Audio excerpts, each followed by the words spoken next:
Good evening, good morning, everyone, and welcome to this year's UN Day celebration, marking the 75th anniversary of the UN Charter. My name is Carlos Suarez, and I serve as the president of the United Nations Association of St. Louis. And I'm so happy that all of you are joining us in such a milestone and momentous occasion. As you can see from the video, the United Nations Association of the United States of America, or UNA-USA, was also influential in establishing the UN and supporting its creation. The United Nations Association of St. Louis's mission is dedicated to educating, inspiring, and mobilizing Americans to support the principles and vital work of the United Nations and its agencies.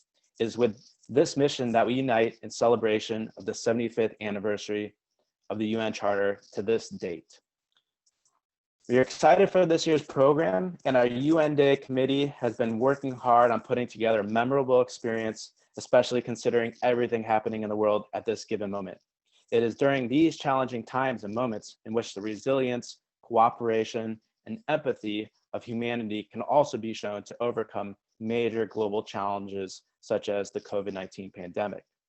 The United Nations, since 1961 and even earlier, has been long-standing in times of challenge, especially in these overcoming times. I now want to introduce you to a special message from UN Secretary General Antonio Guterres for this special occasion to the United Nations associations and communities around the globe.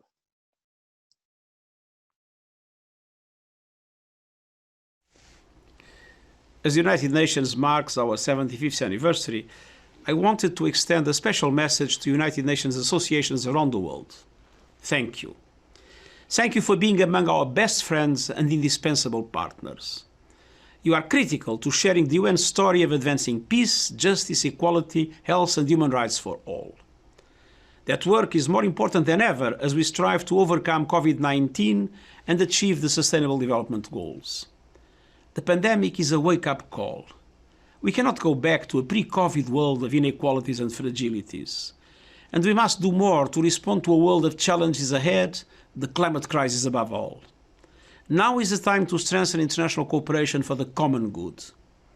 Thank you once again for doing just that. Let's keep working together for the future we want and the United Nations we need. Thank you.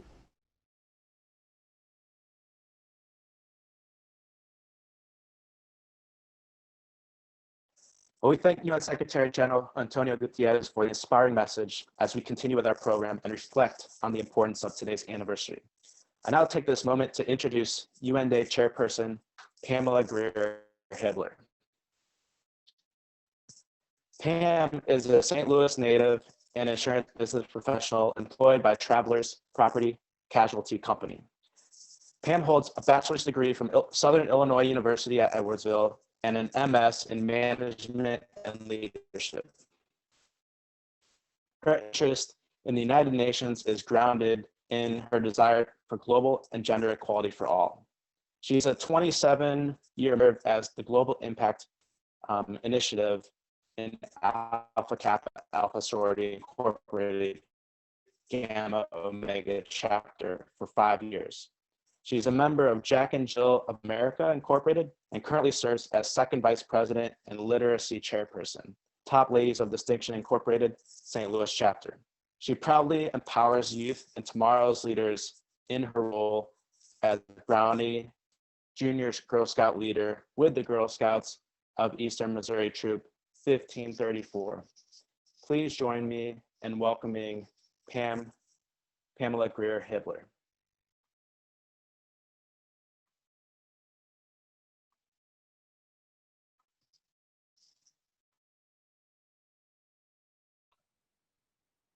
Good morning, everyone, and thank you for joining our program today. Today marks the 75th anniversary of the United Nations, and the United Nations Association of St. Louis, along with millions of other chapters around the world, will be hosting worldwide global conversations on building the peaceful and prosperous future that we all want to have. We're going to start our program today with the welcome video from Mayor Lyda Crewson of the City of St. Louis.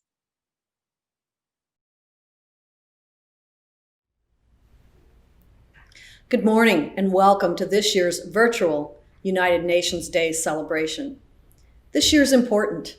On the 75th anniversary of the UN, we commemorate its continued work to end poverty, reduce inequalities, fight climate change, and maintain global peace and security. This year's theme, Past, Present, and Progress, demonstrates the UN's impact over 75 years. It inspires us to stand up for the Universal Declaration of Human Rights. With the COVID-19 pandemic, we've seen health professionals and the World Health Organization do more than ever for everyone, everywhere. Now, I want to recognize the United Nations Association of St. Louis. You have advanced sustainable development goals, championed U.S. leadership, advocated for refugees at home and abroad, and taken action against human trafficking, child labor, and child marriage. Since 1961, the United Nations Association of St. Louis has been grassroots, dedicated, and committed. With past members such as the great Mary T. Hall and your leadership over the years, I look forward to the city's future collaboration with the United Nations Association of St. Louis. Congratulations to UN Day Chairperson and UNA St. Louis Board Member Pamela Greer-Hibler. I'm excited to celebrate with everyone, and I wish each person a happy United Nations Day. Thank you, everyone, for participating in this milestone 75th anniversary of the UN. Get involved with initiatives locally, and by working together, we can all help the world to become a better place. Thank you.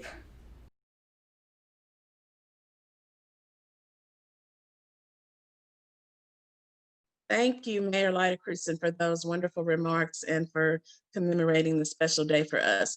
We'd like to now proceed with remarks from Sam Page, County Executive of St. Louis County. The 75th anniversary of the United Nations Charter comes amid challenging times, compounded by an unprecedented global health crisis due to the COVID-19 pandemic. This pandemic has reminded us in the most powerful way that we are closely interconnected, and only by working together and in solidarity can we build resilience against future pandemics and other global challenges.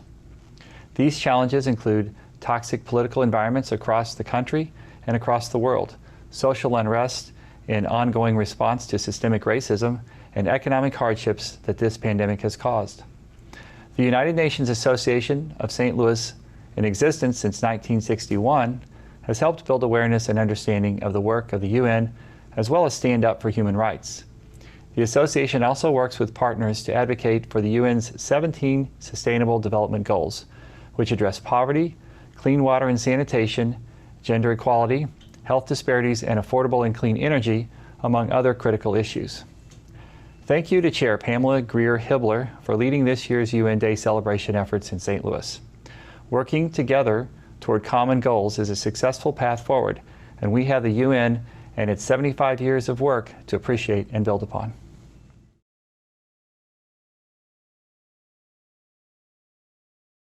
Thank you to Mayor Sam Page's office and to the County Executive Sam Page for those wonderful remarks. We will now proceed with our keynote speaker, Mrs. Verena Winder from United Nations Association. I'm gonna turn it over to Verena and kind of let her introduce herself, and I will share remarks at the end. Thank you.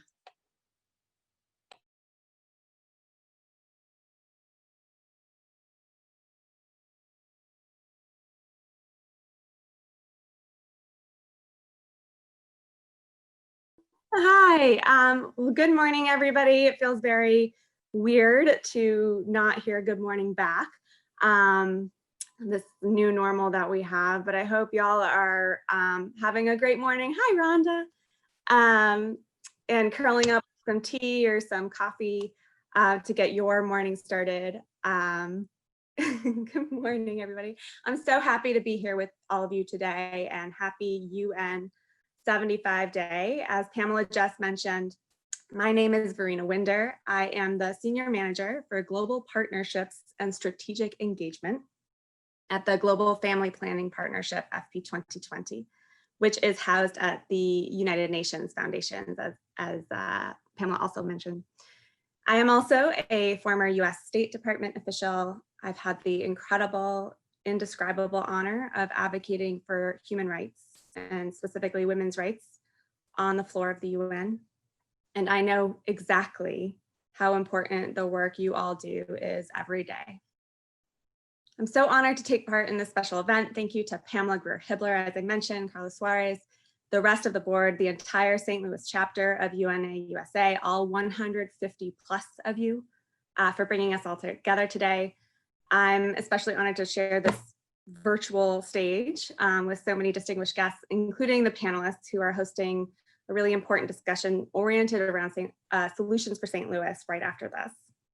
And in true 2020 style, I'm coming to you live from my bedroom here in Washington, DC, where I promise not to show you any of the mess, but you may hear my daughter expressing her thoughts on nap time in the background, so I apologize for that. We are here to honor the 75th anniversary of the United Nations. Of course, this is not how we anticipated the world would be celebrating such a milestone, but on Saturday, when all of you have chosen to think and dedicate yourselves to the promise of the UN, I choose to remain optimistic. I choose to remain optimistic. I am inspired, especially this morning, by the way advocates such as yourselves have adapted under the limitations of this new normal, if we can call it that, finding new ways to connect with one another, to educate, inspire, mobilize our communities to support the UN's work. 2020 has brought unprecedented challenges that are impacting every single person in the world. And none of us on this call today is any different. We are experiencing a shared urgency, not only to overcome a devastating global pandemic, but to rebuild a stronger foundation for global progress. So, in line with the theme for today, I wanted to start by looking to the UN's history, which still remains a surprising fount of optimism. So if we can move to that slide, please.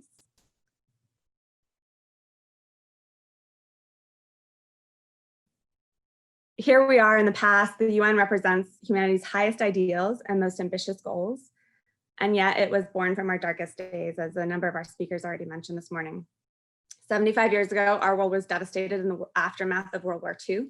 Half the population lived on less than $1 per day, and human life expectancy was 45 years. Survival meant doing everything in our collective power to ensure humanity would never face this kind of hardship again.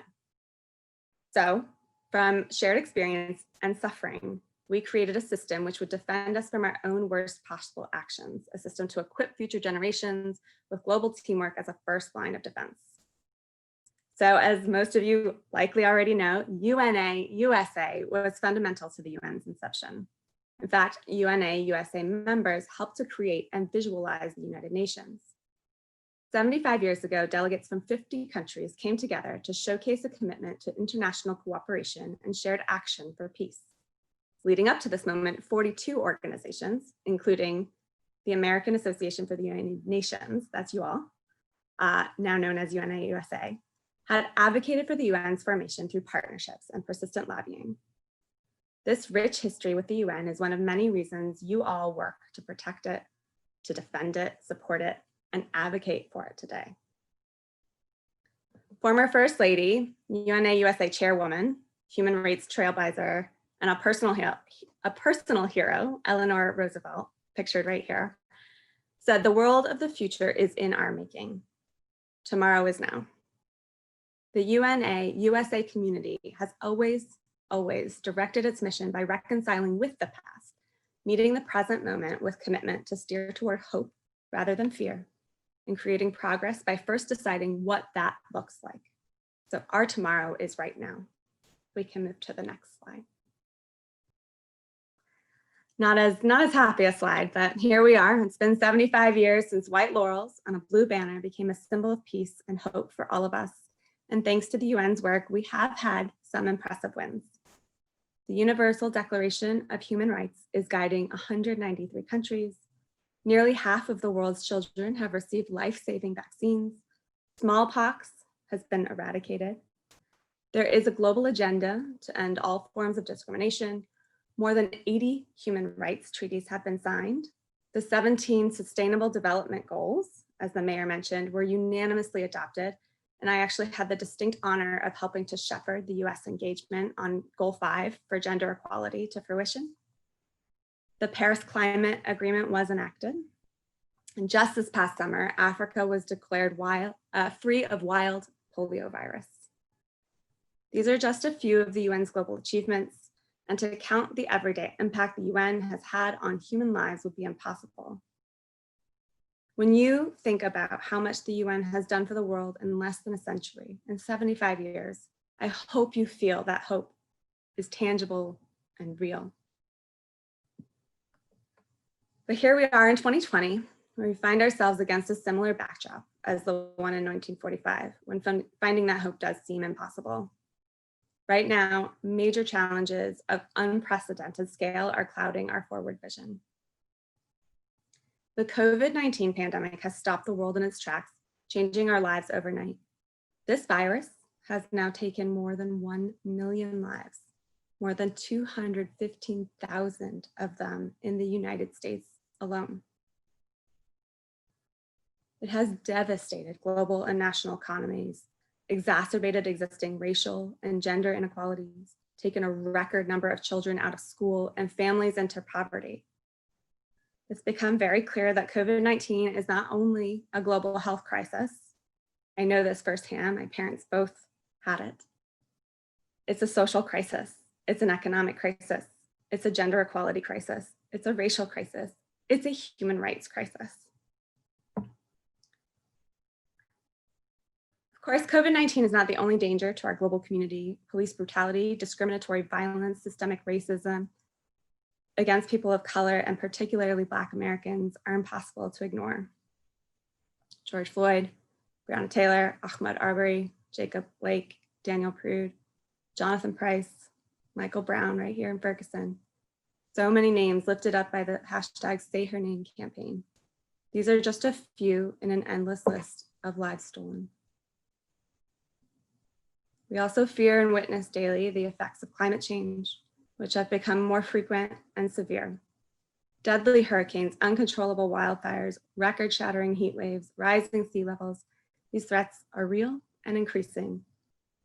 No longer is this a problem we can talk about for the future. It's a problem right now, and the future depends on our actions right now. In the face of all of these major challenges, the US administration has backed away from the global stage, making the choice to retreat from shared progress rather than lead, as America had previously done. We've stepped back from the Paris Agreement, the UN Educational, Scientific, and Cultural Organization, the UN Human Rights Council. We've cut funding vital to the UN's work, ending contributions to the UN Population Fund, aid to Palestinian refugees, counterterrorism efforts, UN peacekeeping missions, and the Green Climate Fund. Today, we are estimated as the United States to owe the UN more than $1 billion in unpaid dues, billion with a B. Most recently, in a dangerous, short-sighted decision, our nation made moves to terminate our relationship with the World Health Organization in the middle of this global pandemic. It is hard to imagine where we would be without WHO leading the global response to COVID-19. From managing accelerated vaccine development, tracking virus transmission, ensuring equitable patient care in developing countries, delivering life-saving PPE to governments who need it, including our own. WHO is doing a job no nation could do alone. So it is easy to feel discouraged by the magnitude of the global challenges that we face and our administration's actions to remove America from multilateral agreements. But, and it's Saturday and all of you are here talking about this, there is a reason to remain optimistic. The UN was built for moments like this. As all of you know very, very well, even a system built with the best of intentions needs persistent voices behind it.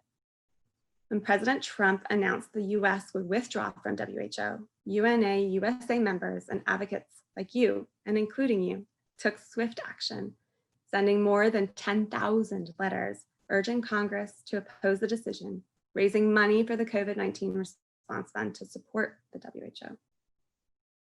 And this certainly isn't the only time in just recent months that UNA-USA members have turned the UN's guiding principles into local action.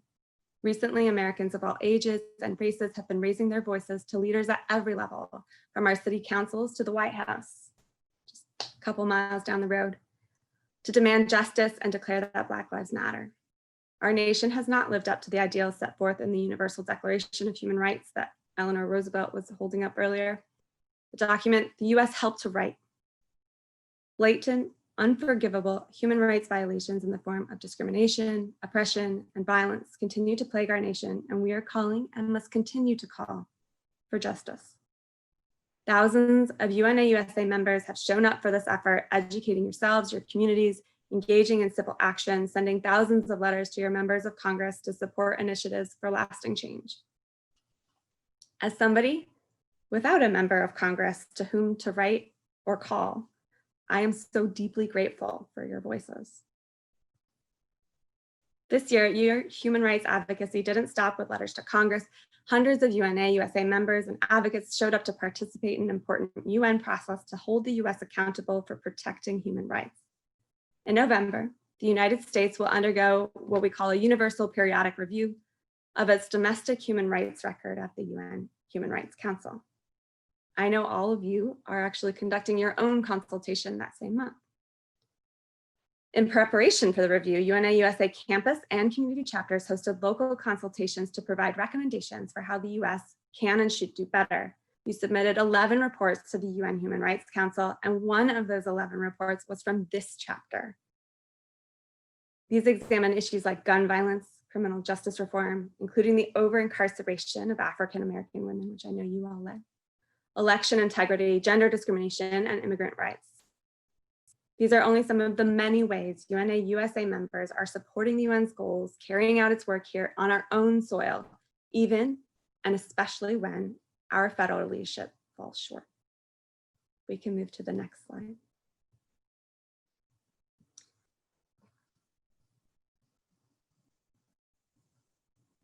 As that comes up, recognizing that we've revisited the past, the devastating realities that led to the UN's creation, the milestones our world has reached in the 75 years since. We've also discussed the present, the incredible and urgent challenges we're facing now, and some of the ways the UN and global advocates are stepping up to meet the moment. And now, instead of visualizing the future, which feels distant right now, I want to think about our role in defining progress so that we know not only what it looks like, but what it will take to push it forward. Earlier this year, in preparation for UN 75 celebrations, Secretary General Antonio Guterres called for the world's largest conversation on creating the future we want. UNA-USA took on the responsibility of bringing American perspectives to the table, holding virtual consultations with citizens from all 50 United States, Washington, D.C., where I live, and Puerto Rico, to join the world in formulating a productive vision for the future. UNA-USA learned that 77% of Americans expect a worse world based on current trends. And so that figure is discouraging, to say the least.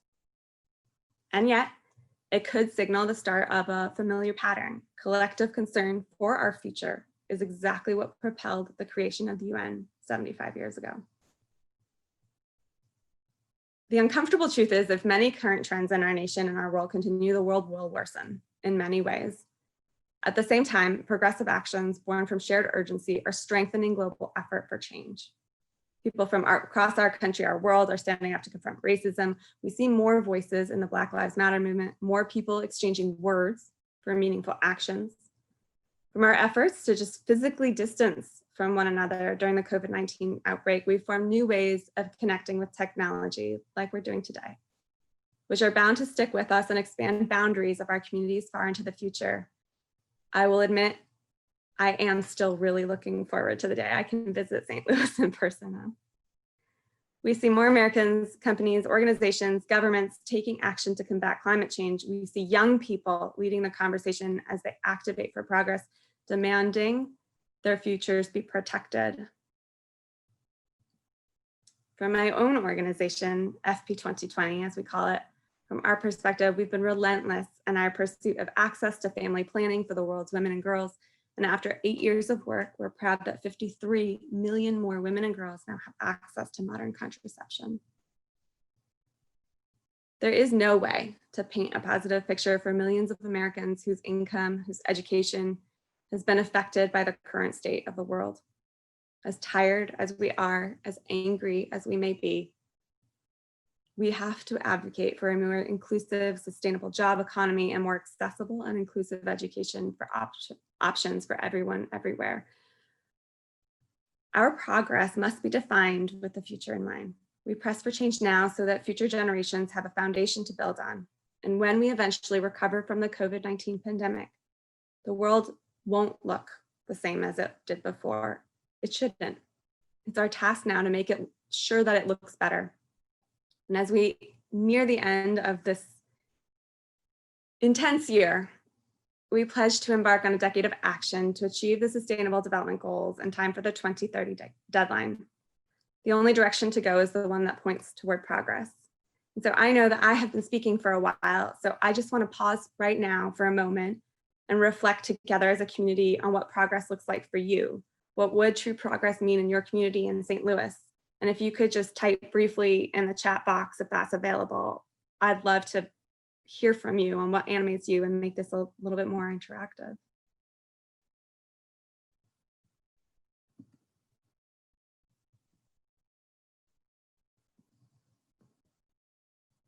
I hear you, Luce.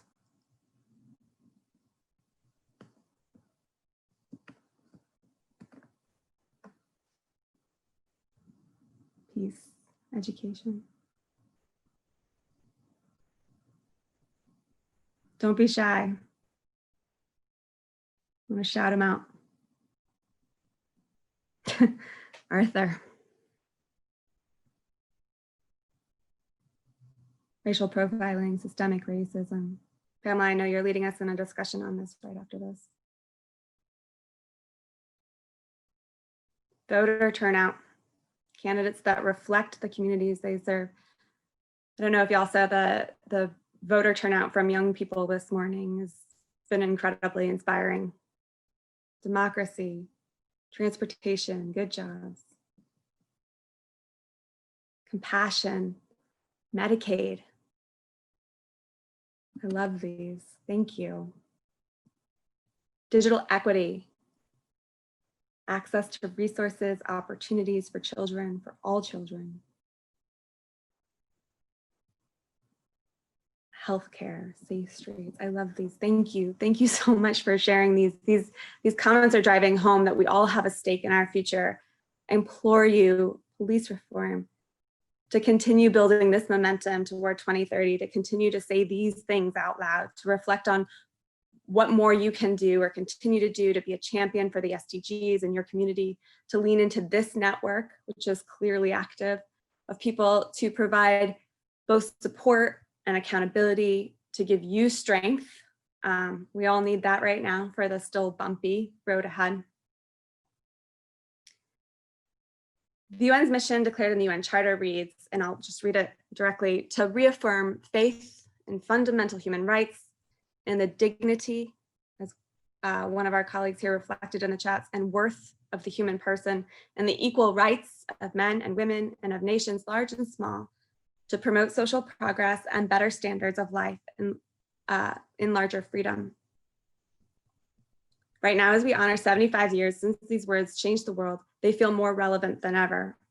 Progress will be realized when Black Americans feel safe and respected in their own country, when we save succeeding generations, your kids, my daughter who's now finally asleep, all of our grandkids from the effects of climate change, when human rights are guaranteed for every person, no matter where they live, how they worship, what they look like, or who they love, and when we can reestablish our nation's leadership on the world stage.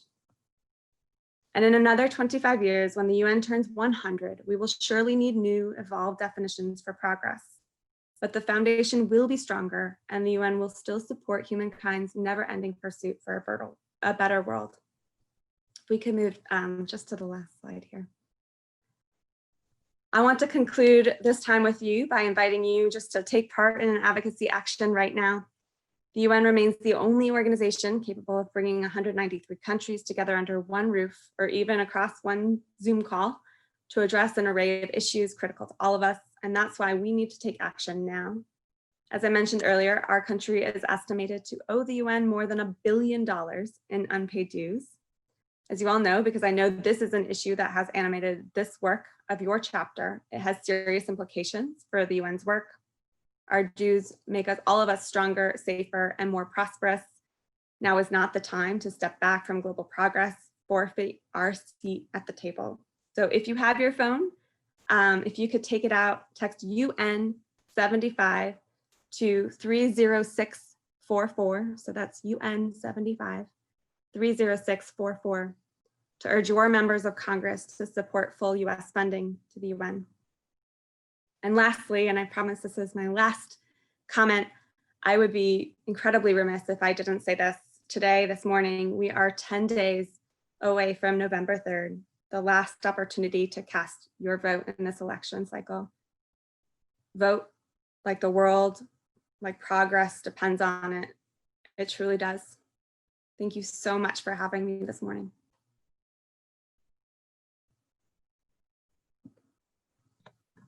Thank you so much Verena, for sharing those words of wisdom. I just wanted to conclude in our many thanks to you for your participation. Verena told you a little bit about her role at Family Planning 2020, a partnership housed at the United Nations, but I just wanted to share a little bit more about her extensive background and how much we appreciate her today. She was previously the chief of staff there, and she most recently served as senior policy advisor and foreign affairs officer in the Secretary's Office of Global Women's Issues at the U.S. Department of State, where she advised on gender-based violence, women's and girls in health, and multilateral affairs. She has worked in the Office of the Deputy Secretary for Management and Resources at the U.S. Embassy in Bogota and on the Bureau of Population, Refugees, and Migration, Gender and Youth team. She began her career as a policy analyst for the Alliance for Children and Families and as a legislative aide to former Representative Marty Meacham, Massachusetts Democrat. And we truly appreciate your participation today. Thank you. Thank you so much for the invitation, and thank you to everybody for participating. I know these Zoom calls are sometimes a little awkward and they don't allow for as much participation as a normal engagement would have been, but I do really, I'm just so impressed by all of the work that you all have done. And in my former official capacity, I'm so truly grateful because your voices are the voices that lift up diplomacy at work. Thank you. Okay, so Verena has started the dialogue that we so desperately want to continue this afternoon. So we're gonna move on, and I know we all have heard the statistics on the news every day that we turn on. 1 in 1,000 Black Americans have died in the COVID-19 pandemic. More than 200,000 Americans are confirmed dead, and we have a disproportionate number of them that are Black Americans. The reasons are multifold. Black Americans have higher rates of pre-existing conditions, including heart disease and cancer, which are associated with more deaths and hospitalizations from the COVID-19 pandemic. Black Americans are also more likely to work in jobs that are considered essential, which require them to work and risk the exposure to this coronavirus. So today, we have invited a panel of subject matter experts to explore where we go from here, solutions for the African-American community right here at home in St. Louis. I would like to begin by introducing our panel this afternoon. I will introduce all three of our guests and then give them an opportunity to discuss about themselves, the services they offer, and solutions to this pandemic that can impact our region here in St. Louis.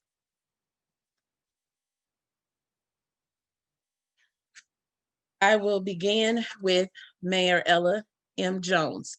Mayor Jones has resided in Ferguson, Missouri for more than 40 years. She is a graduate of the University of Missouri at St. Louis with a BA in chemistry. Mayor Jones' career includes working for Washington University School of Medicine, Biophysics Department, KV Pharmaceutical Company, and a 30-year career with Mary Kay as a director of sales. And she is also a 22-year pastor in the African Methodist Episcopal Church. Mrs. Jones, Mayor Jones, had made history as the first female and the first African-American mayor in the 126-year history of the city of Ferguson, Missouri. We welcome Mayor Ella M. Jones to our panel this afternoon. Miranda Jones, interim COO and Vice President of Better Family Life, Youth, Family, and Clinical Services Division. Mrs. Jones has over 20 years of experience working with at-risk youth and nonprofit organizations. She has been with Better Family Life for 14 years, serving 8,000 youth annually. She has worked with the St. Louis Rams and is one of few women who holds the distinction of earning a Super Bowl ring. She was elected in 2019 to serve her third term as Ward 1 Councilwoman and is the current Mayor pro tem of the city of Jennings. Welcome, Ms. Miranda Jones, to our panel.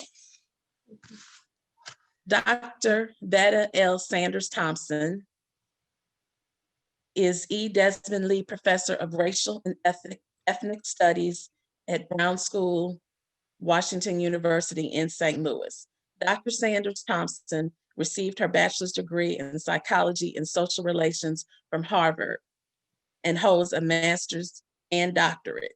She serves as co-director of the Center for Community Health Partnership and Research at Institute for Public Health at Washington University. Dr. Sanders Thompson research is focused on the health and well-being of ethnic and racial minority communities. And so we welcome Dr. Sanders Thompson to the panel as well. So I just want to start the conversation as we struggle to defeat this COVID-19, and social distancing is extremely important more now than ever. This global conversation this afternoon, I want to focus on the impact that it's had in your respective communities and our St. Louis community at large, with emphasis on our African American population and some of the solutions that we can offer this afternoon. Mayor Jones, I'll start with you if you want to share some of the impact that Ferguson has suffered and some things that are available to help residents.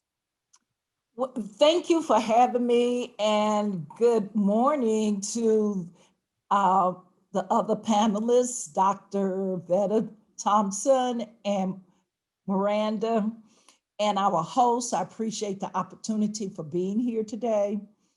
In the midst here in Ferguson, I'll start off with the school district.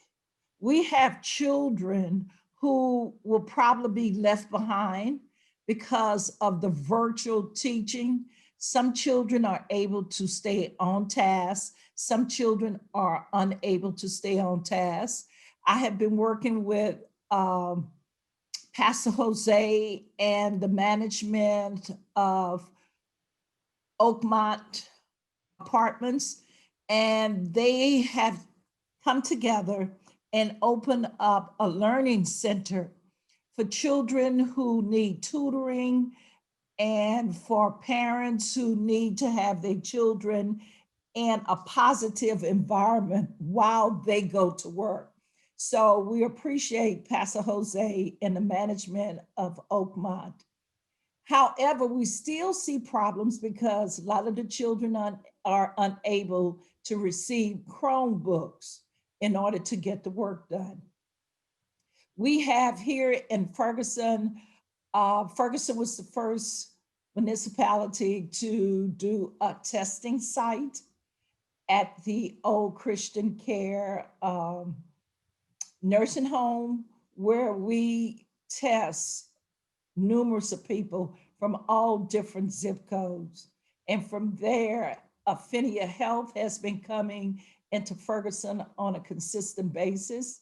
The goal is for every resident in Ferguson to be tested. Our fire chief, Hampton, he goes out on a call, and sometimes he finds that it may be the whole household that is suffering with the coronavirus. And they have to label that house so people would know that that house is suffering with the coronavirus. What we have been doing here, realizing that not one person has the answer, but when we partner with nonprofits such as Community Forward, delivering thermometers to families who have children so they can monitor the children's temperature, working with the Urban League to deliver food to various families. For 22 weeks, we were in various parts of the city and the county, servicing from 3,000 to 5,000 people, food, PPEs, everything they need to sustain themselves. So it's an ongoing process. We don't see an end in sight, but we can continue to give out masks to the parents, make certain our children, even our young people, put on masks and social distances. We're just working to keep it to a point where it does not really destroy the whole community, basically trying to keep everyone safe.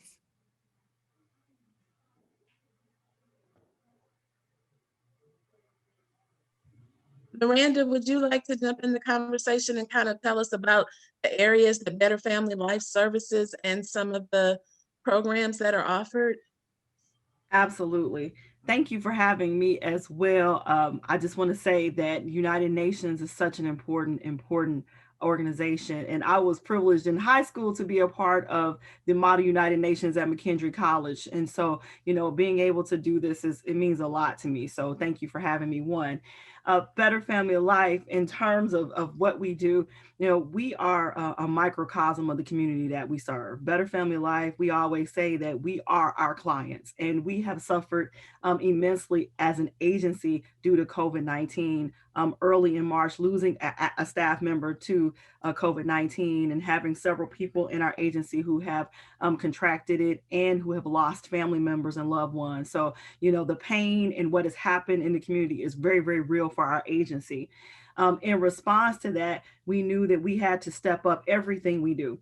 Prior to COVID-19, we all knew that there was disparities in healthcare. We all talked about it, but this really illuminated it so that we can see as a community how far and how wide the gap is for people in our community receiving proper health care, preventive services, and being able to have what we need to be able to take care of ourselves when we catch COVID, being able to go to the hospital and go to places to get the services that we need. All of this was brought to light. As an agency, we have one of the largest workforce departments. We have a youth department, cultural arts, housing. Every one of our departments has been affected, starting with our community outreach department, where we did have to step up our food service delivery. So every week we had food giveaways previously where we were going from church to church. We wanted to take it into the neighborhoods. And during COVID-19, we did 2 weekly giveaways. On Tuesdays, we were at Better Family Life on Page. And on Thursdays, we would go out into the community in different various target neighborhoods and make sure that we were doing food outreach giveaways there. We did a lot of virtual engagement. We serve nearly 8,000 youth from East St. Louis to North County. So we had to make a hard pivot to a virtual implementation because our kids are suffering.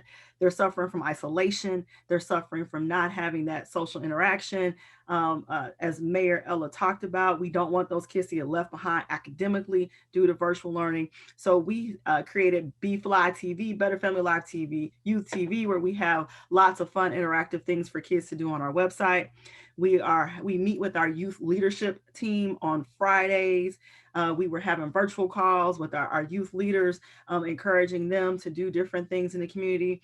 We have stepped up in terms of working with small projects. We have a virtual cooking class to keep kids and parents cooking and families cooking together. Our workforce department has done several drive-through work events. We are part of the St. Louis CARES Act with St. Louis County Humanitarian Grant, where we are doing utility assistance, rental assistance, mortgage assistance. We have assistance with technology. So in every aspect, from healthcare, working with some of our partners to do the COVID testing, stepping up our workforce and making sure that people who are losing jobs are able to find other jobs, working with our youth and making sure that they have programs to keep them mentally healthy, and also working with our outreach team. We've been able in every one of our departments to try to make a difference and close the gap with COVID-19. Also, being from Jennings and that zip code 63136, our zip code, which is right here. I'm right here next to Mayor Ella Jones, which I'm so excited and proud for her to be the first African American female mayor in the city of Ferguson. We have seen so many things. We started off as one of those zip codes that had COVID, the highest number of COVID, and the person who died in the city of St. Louis, the first person was a Jennings graduate. And so again, this is really hit home with what we're doing. And our school district has responded beautifully. As I'm a board member of that school district, 20% of our kids are at school. We are the only school in St. Louis County that actually has high school kids at school right now, because we knew that, there's definitely what's happening with COVID is serious and it's important, but what's happening with our kids at home, as you can see with a mother and her kids and the stress that has happened and domestic violence on a rise, we have to meet the speed of need, and we're doing anything that we can in our community to make sure that we're bridging the gap and giving our kids in our community what we need to survive this COVID-19 crisis. Oh, that's awesome that you have so many programs available for the community. Dr. Thompson, I'd like to bring you into the conversation to provide some insight and some of the services and solutions that you may be able to broaden us with as well. So as a director of a center at the Institute for Public Health, I can talk about what the Institute for Public Health at Washington University was engaged in to assist in this crisis. And one of the roles that we played has been in because we have as a faculty affiliates, many of the infectious disease specialists in the region. Faculty there have been providing information and consultation as a part of the regional task force that has been that was brought together to help with the coordination of treatment and services in the hospital system. But I think one of the things as an Institute for Public Health that we all recognize is that the treatment of COVID-19 is one thing. The issue for this region is prevention. And one of the things that everyone became acutely aware of almost from the outset is the extent to which we had allowed our region as a whole to experience a decline in the public health infrastructure, such that at the outset of this pandemic, the ability to activate and to mobilize to begin testing across the region at the level that would be expected in order to manage a pandemic did not and could not happen. Now, I have to say, as a testament to every organization and both and all of the departments of public health, People moved to access the funding that was available through the federal government. And as soon as they had that funding, to begin to expand testing. Testing has expanded. And although it is still not considered adequate to the level of disease or positivity that we see in various areas, we have more testing than we've had, and that helps. It has helped everyone to understand where disease outbreaks are emerging, how they're emerging, and assisted with planning. It took a while to get sufficient PPE to distribute it throughout the region so that communities could arm their citizens. But we have to be thinking at this point in time about COVID-19 is one pandemic. It is not our first pandemic, and it is unlikely that it will be the last pandemic. And so now is the time, as we are attempting yet again to manage a wave of this pandemic, to think about the lessons learned and how we will cope in the future. We as a region have to begin to make some decisions about how we're going to resource public health in the region. We cannot continue to have our infrastructure in this area decline. We now see the need. If a vaccine is offered and available, how do we distribute it? That public health infrastructure has to be in place in order to do that. One of the biggest problems that we saw was the unevenness of our infrastructure, meaning much of the city, particularly North City and North County, were under-resourced. And because they include some of the most vulnerable members of our community based on pre-existing health conditions, based on types of employment, based on employment benefits, particularly those related to health, healthcare insurance rates, the housing stock, housing conditions, any number of factors that will affect how well people can implement all the precautionary measures that were required to address this pandemic. We needed testing to be there at the same levels, at the same time, and at an adequate level as you would see across the rest of the region. And that wasn't possible, and that wasn't the case. And as in many cities across the country, we know that people have had to wait in long lines, and that even as the pandemic has spread from our communities into some of the better resource communities, testing is still not adequate at an adequate level in our communities. We also have to begin to think about how our policies and how they will address what we call the social determinants. It's one thing for us to mitigate the experience and help people to get through this pandemic, but we have to now start thinking about how do we improve employment? How do we make sure that we have adequate housing, that we have plans in place if we need people to isolate, to quarantine, if we need testing. How do we begin to plan that we have it adequately distributed so that we meet the needs of all of our citizens? At the Institute for Public Health, we've been involved in a lot of the data collection, the research studies, the analyses, providing some of that information to those who are coordinating efforts now, to local leadership. We have also been engaged with many of the other groups that were developed in order to provide communications to assure that we helped get strong communications out to the community, supplemented what other groups were doing, assisted in assuring that there were adequate translations of the materials that made citizens aware of what they could do to protect themselves, appropriate use of PPE, because one of the things that we know was that PPE, just using PPE is insufficient, has to be used appropriately. Nose covered, that's one of the big concerns we have, people realizing you got to have it over your nose and under your chin.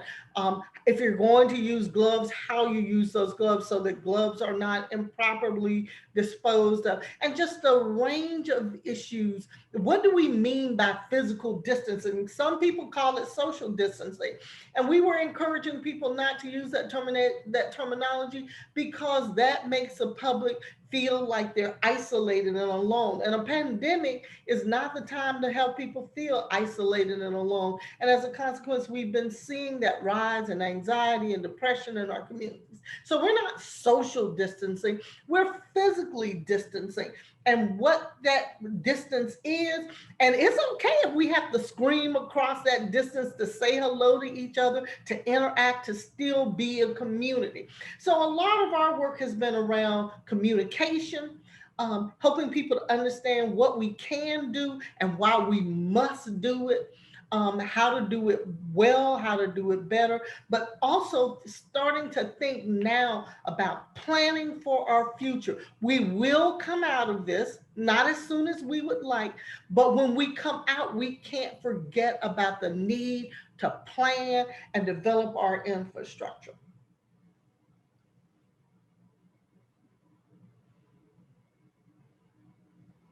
Yes, thank you for those words. We'd like to engage our guests in the conversation. If you have some questions about any of the opening remarks made by the panelists or just some questions in general, please put them in the chat and we'd like to entertain them at this point. And any of the panelists, if you have any additional words you'd like to share at this point, we progress with that as well. And Dr. Sanders Thompson made a great point about communication. You know, the communication and lack of real right communication that came to our communities really hurt us in the beginning, because I know that a lot of communities in February were already buying masks and doing things to protect themselves. In our community, we felt like it was an international thing and it wouldn't hit our inner cities. I remember even at some point people saying that African-American people would not get it, that we could not get COVID. Mhm. And it was the exact opposite. As you see, testing started way in West County and way in other places. We weren't even thinking about what it would look like here in the inner cities. And when it hit us so hard and so fast. And when you talk about planning and being prepared, we were not prepared. And we had the insufficient communication, wrong information that was given to our community. So now, I think we have to come back with truth. And then how do we get a community to trust us now, to really trust what we're saying? Because we gave them the wrong information the first time. We have to make sure that people like us are giving the information to our own community, and people that we trust are getting that information to our community. So, and I love what you said about not social distancing. That is so important, because what it's doing to our community by not being together is really sad. So thank you for those words. And I want to clarify, when we say it's not that we're social distancing, we are physically distancing. We're keeping that physical distance. I always tell people, put your arms out. And if you can, and then you want everybody to be both arms out, distance from you. But that doesn't mean you can't be out, particularly when you can be out in fresh air, or if you're in your home. You got to keep the numbers down. You got to keep the distance and wear your mask. But we have to think about how to be together. We're a communal community, but all humans are communal. We need to be together, but we have to do it safely. Safety is primary. Right. Because I think I find myself saying social distancing when I mean physical distancing as well. But I mean, I think that distinction, when we say the word social distancing, it brings up the mental capacity that so many people are suffering right now during this COVID because of isolation. Miranda, did you talk about services that Better Family Life has that helps people with the mental anguish or anxieties that they could be suffering through right now, or are there any? Yes, there are. There's actually a whole network of organizations, Better Family Life, Urban League, and we have a new mental health component to what we're doing. That brings all this, the Neighborhood Healing Network. And so that's one way that people can come together, is to contact any one of these organizations. Also, on the youth side, we do have the Children's Services Fund, where we are doing counseling and talking to young people.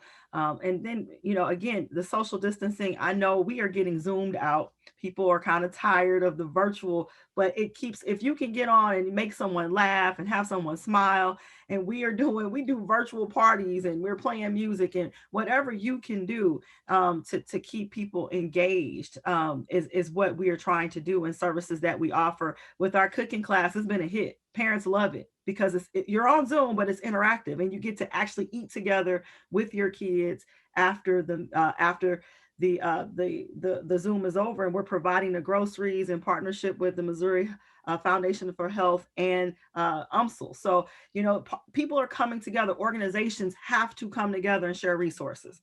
One organization cannot do this by itself. No one organization is bigger and badder than any other organization, but together we can be a force if we can let go of our egos and know that we all have to do this together and be one team to help all of our community. Right. And we do have some questions coming through in the chat. One question, they want to know about the St. Louis County, if there are masks available at any sites that would be resources that have curbside that they can pick up masks. The St. Louis County Health Department in Berkeley, they can go there and pick up masks. And each mayor can call our community coordinator, Ethel Bynum, and have her give you 2 and 3 boxes of masks for your community. And that's all you have to do is go to the St. Louis County Health Department and pick it up. I've been getting masks for my community for the last 2 or 3 months. And as the police go out, if they see someone that don't have a mask, they're giving the mask out. When the kids come to our community center, we're giving them out. When I do my food giveaway, the first thing the senior citizens ask you for, I need some masks. Just making certain that they are available to everyone in the community. And if they would just call the Ethel Bynum, who is our community coordinator for St. Louis County, let her know what you need. They will be at the health department in Berkeley, and it's all you have to do is go pick them up and distribute them to your citizens. St. Louis County Library also has masks. I figured that out when we went to go vote. When you walk in, they have masks available, and they will bring them to you to your cars. Now, there's another question about the protocols to properly dispose of PPE equipment, especially if someone would leave the hospital, gowns, gloves, so we don't continue to add to our pollution crisis with the plastic. Can anybody speak about the proper disposal of the PPE? The issue with the pollution through the use of the additional plastic is people have been encouraged to use cloth masks because you can wash them and reuse them, as opposed to the constant use of the disposable mask by the general public. Now, inside the hospital, that would be different, but that's one thing for the general public. People have also been discouraged from continuing to use gloves, because what you can do is you can carry wipes, which are smaller, or paper towels, and you can use your hand sanitizer and use that to open frequently touched surfaces like door handles and things like that. If you use gloves, one of the concerns that came up very quickly was people taking gloves off outside of stores and throwing them on the ground, which is not helpful. And the pollution from all of those gloves, we know, will be a problem for our landfills and oceans and everything for generations to come. If you're going to wear gloves, there's a way, and we've distributed to our partner organizations and churches the illustrations on how to properly remove your gloves, because they need to be turned inside out without touching your entire hand, which then if you had any contaminants on it, you'd be contaminating your hand. And then put in the normal disposal receptacles. But you probably don't need to be wearing gloves. It really doesn't seem to be, you know, things in the grocery store, food and things like that. It's high touch surfaces, which are your door handles, knobs and things like that. And again, you can use paper towels, which because they're paper will decompose, and put hand sanitizer on those and use that as a strategy more so than the gloves. In the hospitals have their own hazardous waste disposal systems, and people in hospitals should be using those. If you go to your clinic or doctor's office, if you are using gloves and disposable gloves and masks there, they have this hazardous waste receptacles, and you should dispose of those things there. Now, if you're using the disposable mask, again, you're going to take that off using the loops, turning it inside out, putting it in the appropriate receptacle, and not on the ground. But inside of a clinic, a hospital, anything disposable should go in those receptacles. Okay. Now, I think it was also you, Dr. Thompson, that had mentioned in your remarks that this pandemic is not our first and it won't be our last. Now, someone has asked a question about the impact of COVID-19 on the housing crisis in St. Louis. So even though we're in the midst of this pandemic, we still have so many other problems, and this has only propelled them. Can each of you kind of tell us a little bit about, I mean, how COVID has really hit the housing crisis, which I would believe has to do with the lack of income and the loss of jobs due to COVID, which is just a trickle down effect in so many different areas. And the housing is one of them right here in St. Louis and nationwide. I mean, we see it on the news, so many people getting evicted, and it's just heartbreaking. Yeah, we're just starting to see the real effects, because for a while there was some leniency on rental, mortgage payments. And right now, as these things are being lifted and the jobs haven't rebounded, you're now starting to see an influx of people. I tell you, with this humanitarian grant that we have with St. Louis County, we had over 300 calls in one day for rental assistance. You cannot even call the organization because the phones are so busy, because so many people need help. And we can't even service them fast enough and have enough staff to be able to get to all of the people that are having issues. The crisis is just begun. It's getting cold. Jobs have not rebounded. Having an adequate amount of organizations and the money to flow quickly to get where it needs to go. You know, my biggest fear is that we're not going to get the money out fast enough to stop people from getting, you know, put out of their homes, and then they cannot get back in other homes because they don't have employment to be able to pass those credit checks and things that they need to get back in home. So we really, now's the time for us. Actually, 6 months ago was probably time for us to start planning for what's happening now, and we are trying to meet that need with different various organizations. So it's a real problem now, and it's not going to get better for a while.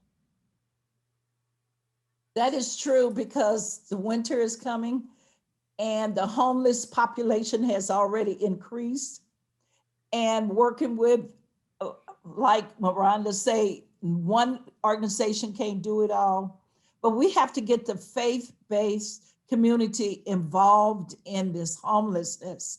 Talking to several pastors here in Ferguson, they have been trying to put a plan together on how we're going to house and feed the homeless.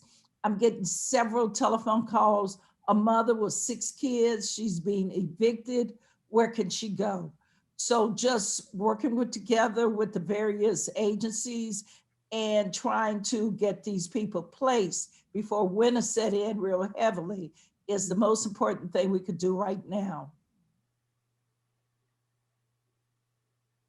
I think we also have to consider whether or not there will be, and it probably won't be before the election, but will there be any more stimulus support for members of the community, but also for small businesses so that people can continue to be employed or receive some payments, or will there be supplements to the unemployment again? Because the loss of those supplements for people who were laid off and furloughed put a lot of people who were traditionally working and middle class in precarious positions, and the failure of our legislators at the national level to extend that or supplement that has been most problematic. But we do have options to put some brakes on evictions, particularly since we're moving into winter and we know we're in the midst of a pandemic, and we understand that our federal government has not acted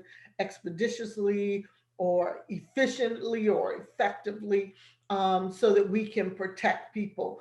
But all of these things mean that people need to be contacting representatives and asking them to support actions like that. But I agree with Mayor Jones that, you know, our charitable organizations and social services organizations are almost all we have to depend on, unless the government, federal government in particular, can act quicker. Yes, definitely. Yeah, we have a couple of questions in the chat, kind of relevant to what we're talking about the children. What can we do to make sure that they're not being left behind? And then also about our brothers and sisters that are in the prison system. I mean, because COVID is not leaving them behind, but they're, you know, not having as many resources as many others. If anybody has any information on those. The last time I asked about the data on the jails and prisons, the available testing was beginning to take place. Actually, the nursing homes have had more difficulty with the adequacy of the testing and then the ability to quarantine and isolate. But the issue in the jails is if you do get an outbreak, managing the isolation and the quarantining. But my understanding is that there are plans and the testing regimen has increased there, which has limited outbreaks in our local area. Now, when you move outside the local area, particularly into some of the rural areas where there was a belief that COVID would not touch them, but now everyone is seeing that this is a virus and it doesn't know boundaries and it doesn't know people and it doesn't really care where you are. That the need for testing and testing plans in those jails and prisons and areas, now you're seeing people moving and scrambling in those areas. And if we let this continue to be, oh, it has to hit me personally before I will act, we're always going to have a problem. Because the other thing that happens is when those rural hospitals and clinics are overwhelmed, they are going to refer and they're going to send people into the urban areas. And we're already seeing that, which means that if we then have more cases, some capacity is already taken up. We are one people, regardless of what we think and how divided we feel. We are all interdependent. And at some point, what one does affects the other, which is another reason we all have to act in concert and do what is going to allow us to manage this pandemic. Mm-hmm. Speaking on the kids, I'm going to go with a different answer than, you know, we talked about social organizations, social services and organizations. Everybody has different programs that are designed to help kids. But what we have to do right now is to activate the village. So, you know, we had the aunties. I'm a mother of 3, and I have a nephew whose mom is a essential worker. So he stays with me 90% of the time. That's activating the village, because you know, he is able to do his schooling with our kids. So we have our own family pod. I have a high schooler, and so now 2 middle schoolers and an elementary schooler. So I've activated my village. Okay, I have a retired teacher that's a grandma. Grandma, you're the science teacher now. I need you on the phone talking to the kids about what's going on in science. You know, everyone, you know, and with this helps on both ends. If we can bridge some generational gaps and pick up the old school phone or your cell phone, everybody has one, and start talking to each other and talking to the kids, and not forgetting what we did when we were younger. And that was, we had aunties and grandmas and everyone else, that we had conversations and we touched people, not social distance, as you said before. I'm gonna keep that one going. Physical. That's being social, you know, being able to talk. You know, yes, we keep our physical distance, but we need to, again, activate the entire village. Grandmas, we need you. Grandpas, uncle, aunties, cousins.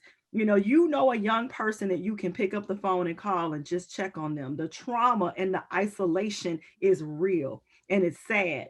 And you don't know what just someone calls saying, I just called to check on you. What's going on with you today? How that can pull a child out of some place that they were and didn't even realize that they were that deep into that space. So I'm just trying to activate the village. You hear me, Grandma? Great idea. Mhm. Activate the village. Thank you. Yeah, that's a wonderful idea that we all need to act. Now, when you talked about the nursing homes, Dr. Thompson, someone had asked in the chat about people that already have terminal illnesses and the impact of COVID. And I thought about that. I mean, do you know of, or are there any special interventions or things for people that are already suffering from something that's terminal and then trying to avoid getting COVID, or getting COVID in and out of the nursing home? I guess that is a concern right now. One of the things we're saying to individuals who have pre-existing conditions that make them more vulnerable to COVID is that, one, if you have a pre-existing condition and you were in treatment and you are in need of treatment, clinics and hospitals have developed their protocols. They are open. We need people to get back to their routine screening and healthcare, because one of the things that researchers have noted and providers have noted is we have excess death now that is due to those conditions because people did not receive care. They were too afraid to seek their routine care, to go out and get their medications. If you use those early hours that the pharmacies, that the grocery stores provide, you can pick up your medications, you can pick up needed supplies, wear your mask, use your hand sanitizer, wash your hands before you go, wash your hands as soon as you get home, use paper towels with hand sanitizer on for high touch surfaces, and you should be okay. Go to your doctor, keep any screening and doctor's appointments. We need people to do that so that any problems are detected early, they get the treatment they need, they remain healthier. The healthier you are, the less vulnerable you are. So you need to be keeping those appointments. That's the first best advice. There are still the caller ride services if they need assistance getting to those appointments. Again, everyone is masking. Those vehicles are being sanitized. Take yours with you, use your precautions, but get to care so that you remain healthier. And get your flu shot. And thank you. And those flu shots. This is the time, if not past time, get your flu shots. Everyone needs to be protected against the flu at this point. And they're free. There's drive-ups going on right now as we speak. And I know right there in Berkeley, they have, at the public health, if you call in, they will come out to your car. You drive in, they'll come out to your car, give you your flu shot so you're safe. There's no excuse. I know some people don't like vaccinations. I get it, but there's no excuse. This twindemic could really be a problem, and we need to try to do what we can to prevent that now as well.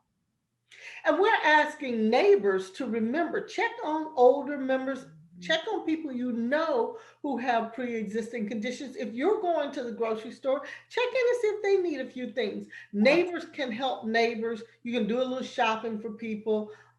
It's not that complicated or that much of a problem.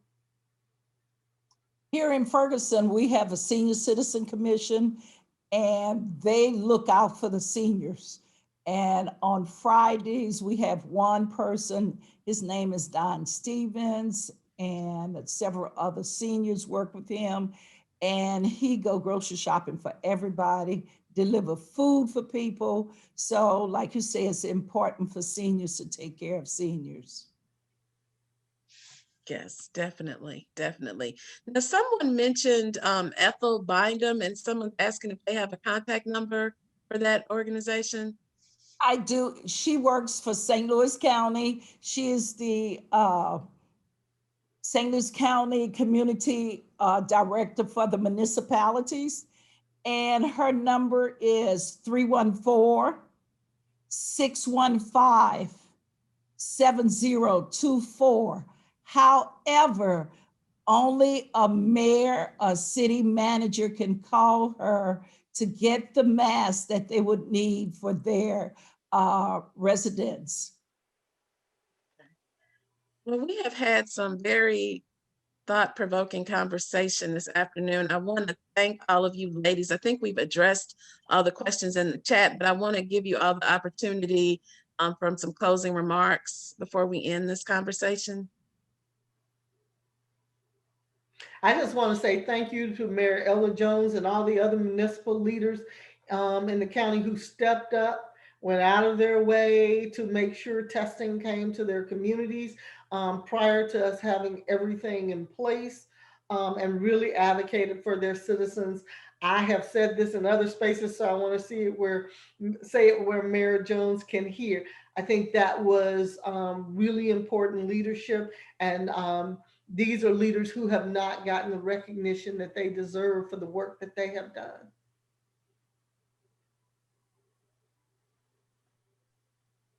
In my closing remarks, I would like to say thank you to Pamela and all the panelists for inviting me out here today. And I have I have vision, and right now I have established a task force, and it's made up of business leaders, community leaders, citizens, doctors, nurses, hospitals, anyone who wants to serve on this task force. And the most important part, the job of the task force, is how we going to help the communities beyond and be stable beyond this pandemic. We have to start now putting very infrastructures in place in order for people to stay healthy and get beyond the pandemic. So that task force, and I like to share with any mayor that want to talk with me and see how a task force is put together, what are our top 3 priorities, getting beyond the pandemic, housing, and our youth. We've got to focus on those 3 things in order to keep the community healthy. So future focus, we have to be that way, because this is not, I tell people all the time, they have been looking for this pandemic to be a perfect bell-shaped curve. Life is not like that. It is steady, a wave. It's going up and it's going down. And we have to figure out who are leaders, elected officials, how we going to work, how we going to put task force together, how we going to get medicine, everything for our people, because like Dr. Thompson say, it's going to be around, and we who are elected leaders, we have to look to Washington, push them, look to our state representatives, our state senators, let them know we need more funding. We are the ones that are the voice for the people. And if the mayors and the elected officials stay silent, our people are going to perish, and that's for no reason. So we have to step up again as elected officials. Thank you. And I'll make a quick closing comment. Thank you so much for having us. And again, happy anniversary of the United Nations. I am just thankful to be a part of this panel with Mayor Jones and Dr. Thompson. And of course, for you, your leadership, Pamela, has been amazing in this regard. Being on a panel with you ladies and coming from these different perspectives from what's happening at Washington University and all the way to Ferguson, it's bringing all these different entities together for one voice and one mission so that we can unify around what we need to do, and everybody bringing their uniqueness to this forum and to what we need to do to plan for our community is what I would love to see going forward. The greatness that you bring, Mayor Jones, and the position that you hold is so important for young people looking to see the change, the real change that has been made since 2014. You know, we know we're talking about COVID-19, and but we do have we have a lot of pandemics going on, as we talked about a little bit earlier. The pandemic of healthcare. The pandemic of what's going on with our race, with racial tensions and things going on in our community, and then the pandemic of gun violence and what's happening in our inner cities and in our community. We have a whole lot of work to do. And just to know that, of course, at Better Family Life, please call us if you need anything. We hope that you access our programs. I hope that you access all of the programs of all of the different organizations that are doing such great work in the community. There's 211 United. There is that 211 hotline that if you need to call someone immediately and you need some help, 211, which is sponsored by United Way. There's so many ways to get the help you need, but don't let pride stand in your way. Make sure that because this looks different for us. This has hit people that are not necessarily traditionally in these situations. And so don't let pride stand in your way. Use your village, ask for help. Activate the village that you have. And if you need a new village, reach out to those neighbors and to those community members that can be a part of your new village. And just know that we want love and peace in our community. And we are looking forward. Last thing, get out there and vote. Make your voice heard. Vote like there is no tomorrow, because what happens in the next 10 days is so important to the future of our country and our world, that if nothing else you take away from this is that, please, get to the polls. Get to the polls now. Vote now. Vote early, and make your voice be heard. Yes, indeed. Thank you all. And again, my many thanks. When I came up with this panel topic, you guys have just exceeded what I expected. And I thank you all for your thoughts and sharing your time for the anniversary program today. This was awesome. So, and you guys have created the perfect segue to our next segment. But before I move on, I just want to take a moment to thank our sponsors for this program today, Civitas and Alpha Kappa Alpha Sorority Incorporated, Gamma Omega Chapter, and under the Global Impact Program. Thank you for helping to sponsor this program. And right now we're going to move into advocacy. So I'd like to introduce my colleague, Ashley Ray, and she's going to share some advocacy updates with you all.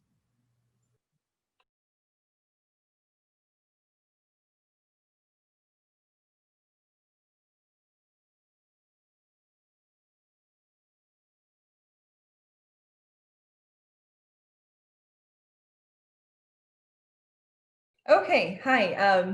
Hi, everyone. That was such an excellent panel. Really exciting, and we're definitely going to be taking all of that information, to inform some of our advocacy moving forward. It was such good knowledge to gain today. Yeah.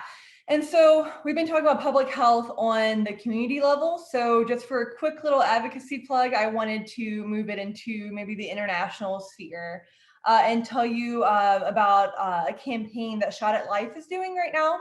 Shot at Life is dedicated to getting vaccines to children around the world. They fall under the United Nations Foundation branch. And this month is their advocacy push. It's called Race to Erase is the name of the campaign. So UN Day is also World Polio Day. And and that's what this organization really seeks to do, is get polio vaccines out there, measles. It helps fund UNICEF, which is the UN's Children Emergency Fund. So it's really important for us to get their message out to our elected representatives. And it's just advocacy so important to get conversations like these out of these Zoom meetings into our elected officials. And as a constituent, you have the power to do that, which is really amazing. So as you might have guessed or might know already, President Trump's administration has proposed really, really deep cuts to these sorts of foreign assistance programs. But so far, thankfully, Congress has rejected a lot of these cuts. And so it's really up to us to build on that momentum and let our members of Congress know that we support, campaigns like Shot at Life, like that we support, global health around the world, and that as a leader in the world, the U.S. should be paying its fair share, should be a leader in getting these things out there. So in the chat box, if you'll check it out, is a link to the Shot at Life petition. You could really help us out today by logging onto that. It's super easy. There is a prefabricated letter. All you have to do is fill out your information, and the system will go ahead and send that to your elected officials, your representatives and your senators. And if you scroll down the letter as well, there's a little spot for you to customize that and kind of make it your own as well. And these letters really help us because in November, we're going to be meeting, our UNASCL chapter will be meeting with Senator Hawley and Senator Blunt's offices, and depending on the election, our representatives as well for Congressional District 1 and 2. And so getting those letters from you guys just helps to amplify our message when we go into these meetings, to let that people know that these senators and representatives have constituents who care about these matters. So if you guys could fill that out, that would be really helpful, and get your voice out to your elected officials. And and if anyone out there has any questions about our chapter's advocacy or how to get engaged or more opportunities to do actions like these, please just email me, contact our chapter. I'll include my email in just a second in the chat box, and just let me know if you have any questions or would like to get further engaged. Thank you. Thank you so much for sharing that, Ashley. We appreciate that. So please take advantage of that link that Ashley shared and update and let your voice be heard. Right now, we're going to take the opportunity to have a performance by a group, Code. And I want to recognize the dancers as we thank them for putting together this presentation for our UN 75 program. Thank you so much, Mikey, Calvin, DeAndre, Wendy, John, Joey, Rebecca, and Ishu. Now, please enjoy a performance by Code. Hi, my name is John Nguyen, and this is Rebecca Zhao. We are Code's co-executive directors of the school year. Code, or Ode to K-pop, is St. Louis's first K-pop dance group. Our team was created back in 2015 under the name Cherry Crush by a group of friends who shared a love for K-pop and dancing. Over the years, we've been able to take on new opportunities to perform in the St. Louis and Chicago area and to spread our love for the art, and we hope to continue growing. We would like to thank Luz Rooney and the United Nations Association of St. Louis for inviting us to such a momentous occasion.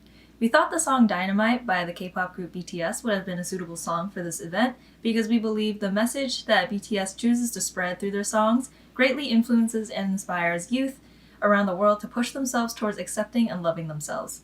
They also have recently been invited to speak at the 75th UN General Assembly, promoting youth empowerment and self-love.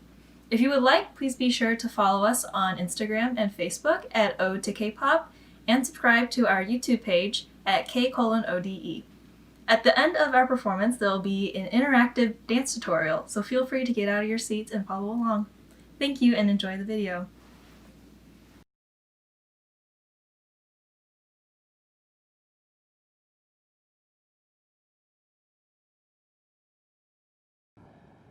우리의 음악과 함께 사랑하는 멤버들과 가족, 친구들, 그동안 잊고 지냈던 나를 찾았습니다.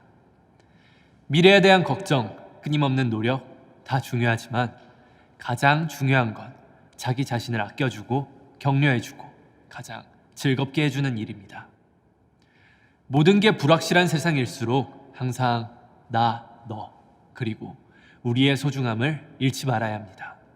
저희가 지난 3년간 이야기해온 Love Myself 메시지처럼, 그리고 I'm Diamond, You Know I Glow Up 이란 저희의 노래 다이너마이트의 가사처럼 말이죠. 모두 함께 작업하던 어느 밤, RM 형은 별이 보이지 않는다고 했는데 그때 제게 유리창에 비친 제 얼굴이 보였습니다. 우리 모두의 얼굴도 보였습니다. 그렇게 서로에게 들려주고 싶은 이야기를 노래로 만들었습니다. 불확실한 오늘을 살고 있지만 사실 변한 건 없습니다. 내가 할 수 있는 것이 있다면, 우리의 목소리로 많은 사람들에게 힘을 줄 수 있다면 우린 그러길 원하고 계속 움직일 것입니다. When I start feeling lost, I remember my face in the window, like Jungkook said. I remember the words I spoke here 2 years ago. Love yourself, speak yourself. Now, more than ever, we must try to remember who we are and face who we are. We must try to love ourselves and imagine the future. BTS will be there with you. Our tomorrow may be dark, painful, difficult, and we might stumble or fall down. But the stars shine brightest when the night is darkest. And if the stars are hidden, we'll let moonlight guide us. If even the moon is dark, let our faces be the light that helps us find our way. Let's reimagine our world. We're huddled together, tired, but let's dream again. Let's dream about a future when our words can break out of our small rooms again. It might feel like it's always night and we'll always be alone, but the night is always darkest before the first light of dawn. Life goes on. Life goes on. Life goes on. Life goes on. Life goes on. Life goes on. Life goes on. Let's live on.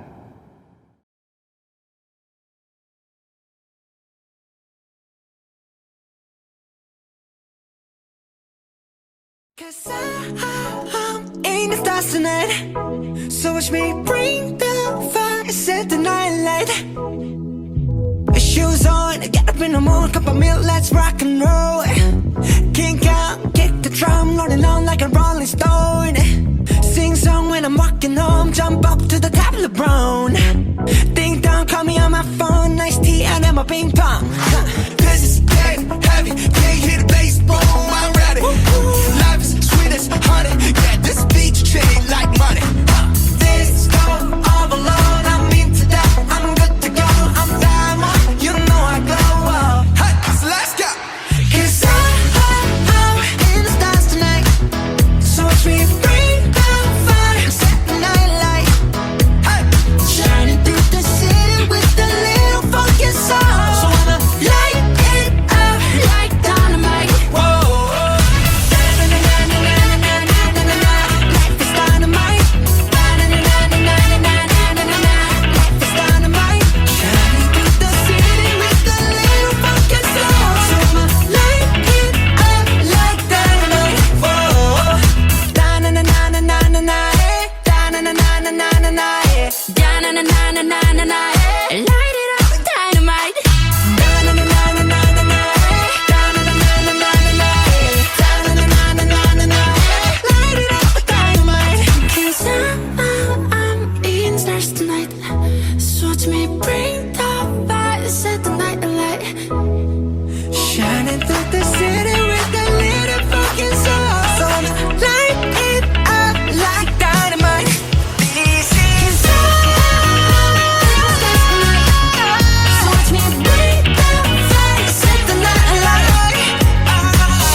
kind words toward the United Nations 75th anniversary. Right now, I'd like to introduce another one of my colleagues, Amanda Tsai, who is a UNA USA Emerging Leaders Fellow with a special presentation.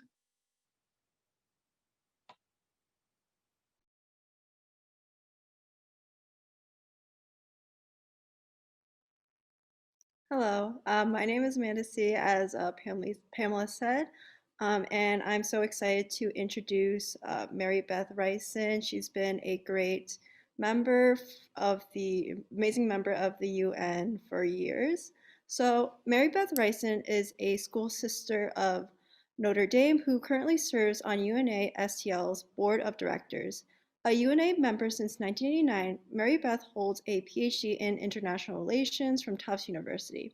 Prior to receiving her PhD, she was initially a secondary school science educator. She later became Associate Director of the Ocean Education Project in Washington, D.C., and represented Pax Christi International Catholic Peace Movement at the Third UN Conference on the Law of the Sea in New York and Geneva. Thereafter, she represented Pax Christi International at UN headquarters and there chaired the NGO Committee on Disarmament. Her academic research is in the field of arms controls verification.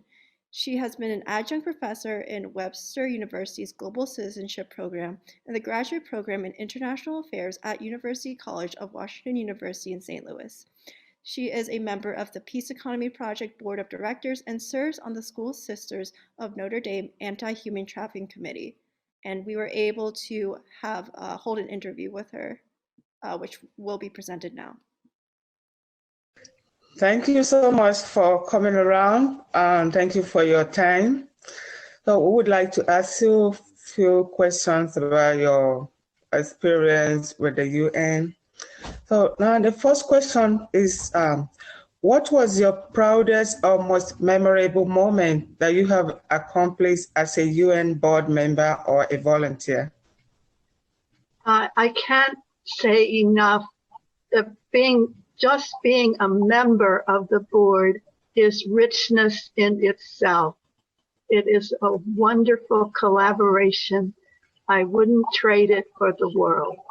So I'm so grateful for the board, past and now present, and hopefully future.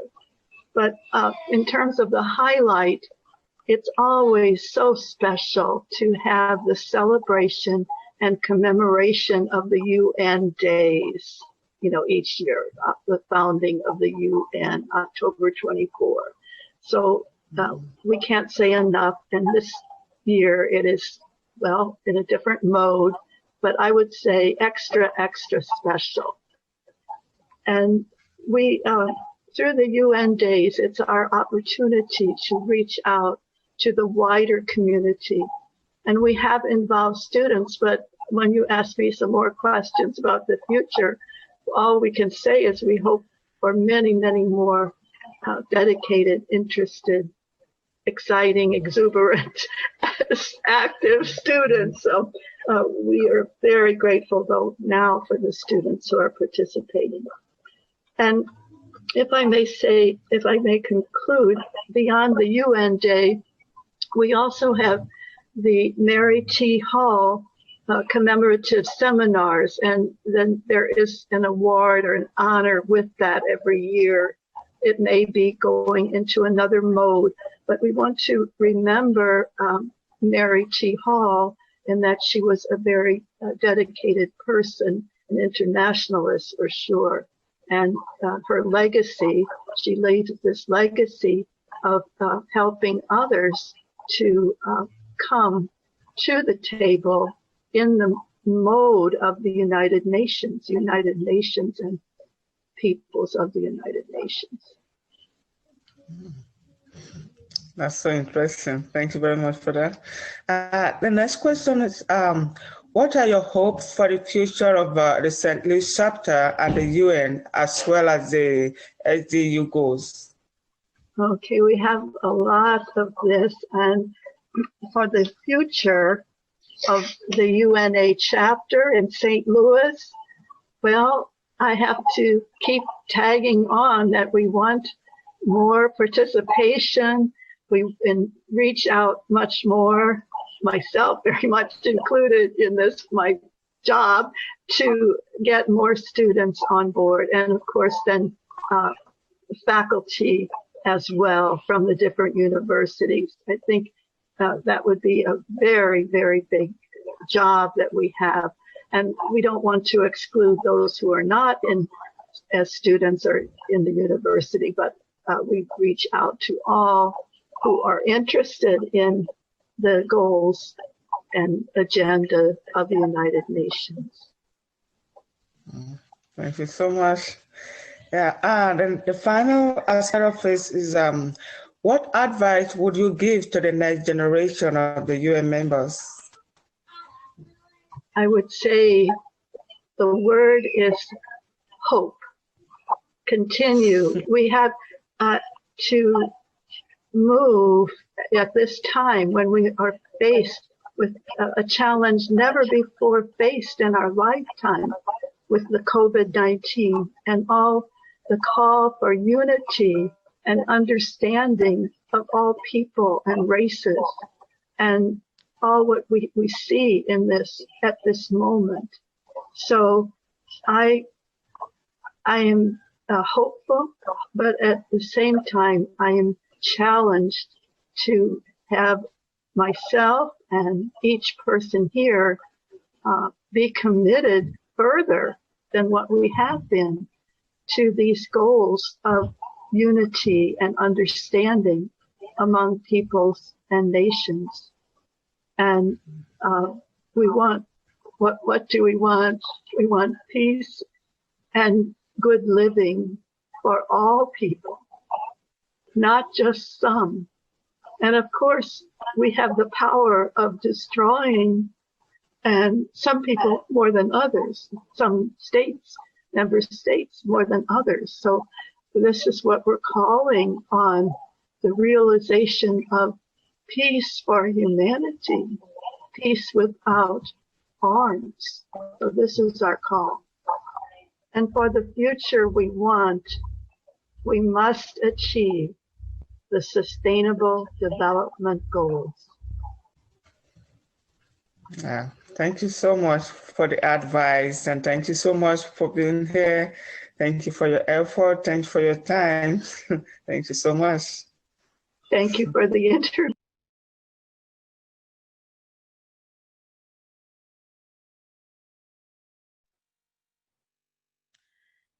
Thank you so much, Amanda, for that video, and Pauline. So now I'd like to introduce Pauline to make a special presentation. Pauline is also one of our UNA USA Emerging Leaders Fellows, and her and Amanda both served on the UNA Day Planning Committee, and I thank them for their service to this committee.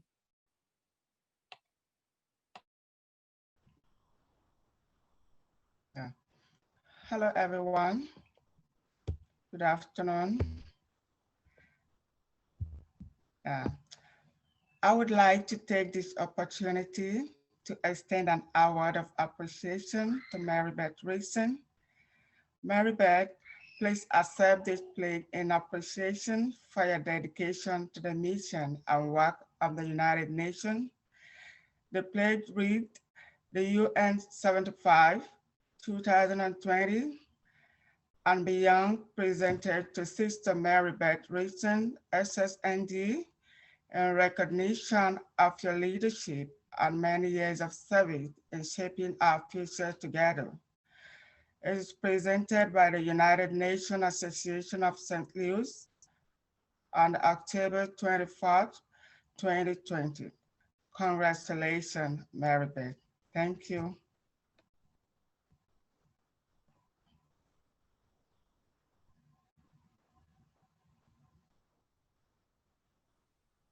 Yes, congratulations, Mary Beth. And thank you, Pauline, for that special presentation and for the work that you and Amanda did on that video. I'd like to introduce another one of my board member colleagues from the United Nations Association of St. Louis. Our treasurer, Vanessa, is going to do yet another special presentation. Good afternoon, everybody. And I just want to personally say congratulations to Mary Beth. She is a joy to work with, and we really do appreciate her service and having her on the board.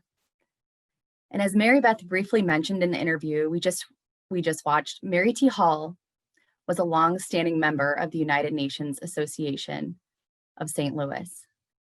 Throughout her life, she was committed to fighting for equality, social justice, and peace, and the protection of human rights. She passed away in 2015 at the age of 104. To honor her and her legacy, our chapter instituted the Mary T. Hall Legacy of Leadership Award. The recipients of this award, who are chosen by the board, are members of our community who are working to better the lives of others. Each recipient will be awarded $100 on behalf of our chapter to go towards the recipient's efforts. And so now I will name the recipients. Our first honoree is Jeffrey Soyantet. Jeffrey is the founder and executive director of the nonprofit Vitendo for Africa. Vitendo's mission is to empower African immigrants through education and outreach programs here in Missouri. In Swahili, Vitendo means action. The organization exists to provide immigrant and refugee families with direct services and interconnected resources to improve their quality of life. Jeffrey is also one of the co-founders and the current board chair of St. Louis African Chamber of Commerce. He serves in the advisory committee of St. Louis Mosaic Project. We recognize Jeffrey for his tireless efforts in improving the lives of immigrants and helping them with community integration. Congratulations to Jeffrey.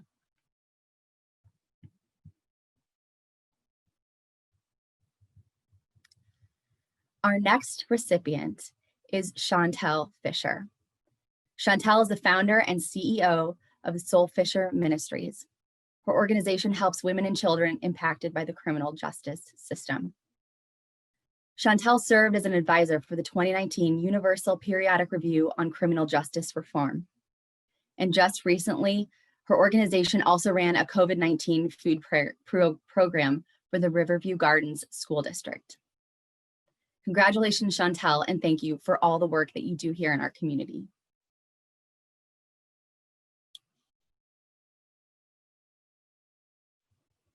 Next, we have Katie Bearfield.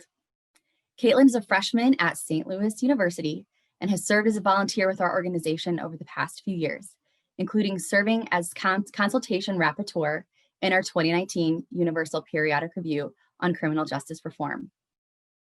We are honoring Katie for her leadership in addressing racial discrimination here in St. Louis. Recently, she helped facilitate and plan a peaceful Black Lives Matter protest in June. We are confident Katie is going to continue to serve as a champion for the rights of others in our community. Congratulations to Katie.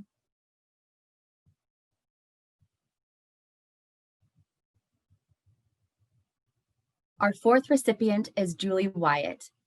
Julie is the co-president of the Highcroft Ridge Elementary Parent Staff Organization. This organization fundraises under the name Let's All Play Highcroft.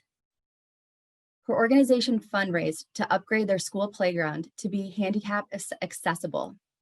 We honor her for her leadership in addressing the rights of children with disabilities to have a safe place to play. Thank you for what you've done, Julie. And our last recipient, who doesn't know she's receiving this, so this makes me really, really excited, is Luz Rooney, our vice president. Luz has served on the board since 2017.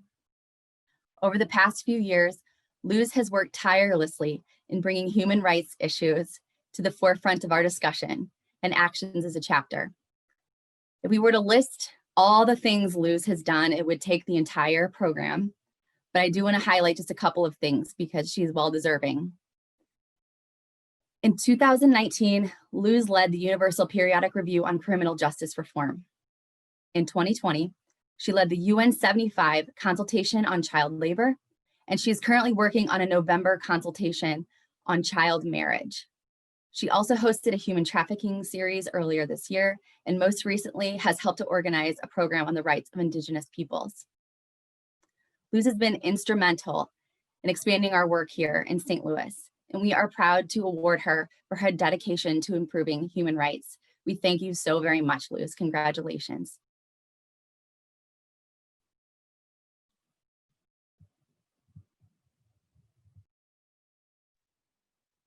Thank you so much, Vanessa.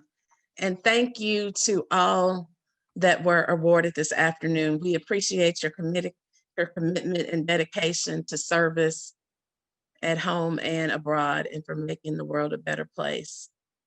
Right now, I'd like for you all to share with me another special entertainment segment that we have for you.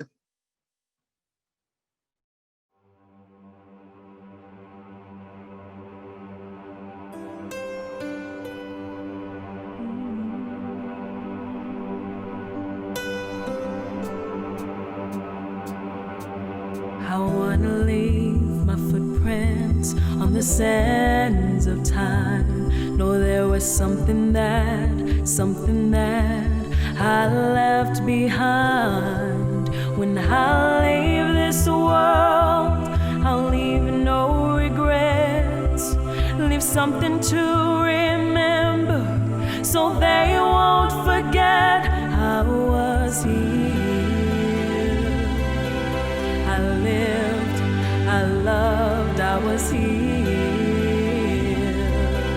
I did, I've done everything that I wanted, and it was more than I thought it would be. I will leave my mark so everyone will know I was here.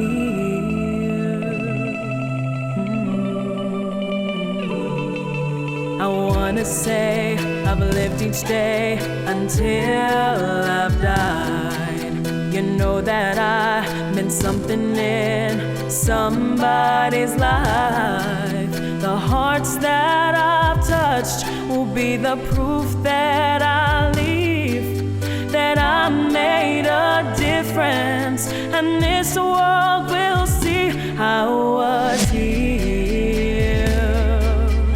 I lived, I loved, I was here. I did, I've done everything that I wanted, and it was more than I thought it would be. I will leave my mark so everyone will know I was here. I lived, I loved, I was here. I did, I've done everything that I wanted, and it was more than I thought it would be. I will leave my mark so everyone will know I was here. I just want them to know that I gave my all, did my best, brought someone some happiness, left this world a little better just because I was here. Oh, I was here.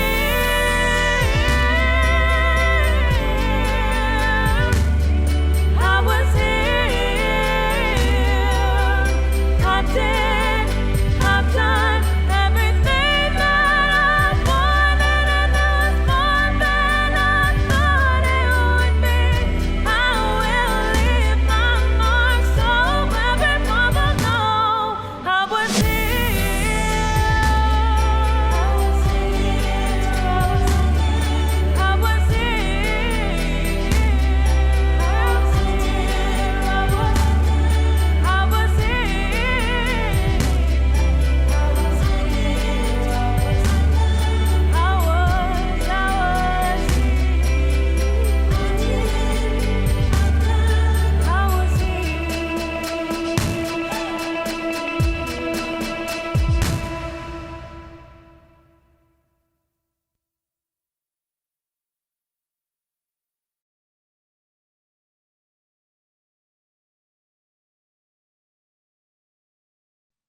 That was awesome.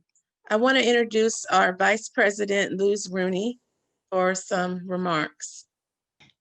Thank you, Pamela, for hosting, for running this program. I really appreciate this, and thank you to the board and the committee for the amazing surprise this afternoon with the award. I really appreciate that. But before I was supposed to introduce Kennedy, so I apologize for the confusion. I want to thank John, Rebecca, and their team for their incredible K-pop performance. We so much appreciate your talent and your commitment, especially for making this production despite COVID-19. So thank you so much for doing this, and especially for introducing us to the South Korean K-pop group TBS. I think their Love Myself campaign in 2018 with UNICEF is very appropriate for our times, where we have seen Black Lives Matters protests across the nation and the world. I want to especially thank Mikey from their team because he performed for us from Chicago. So Kennedy, as I put on the chat just a little bit, was at the age of 13, she was a contestant on the NBC's program, The Voice. And she's currently a student at John Burroughs School in Ladue. She performed at the Muni 2015 production of Hairspray at the age of 10, so she's amazing. She's a member of Stages Performing Arts Academy. She loves gymnastics, singing, dancing, and acting. We want to thank her agent and the team that worked really hard actually last night to get this virtual performance together. So I hope that you all enjoyed the amazing talent that we brought to this program this afternoon. Thank you so much.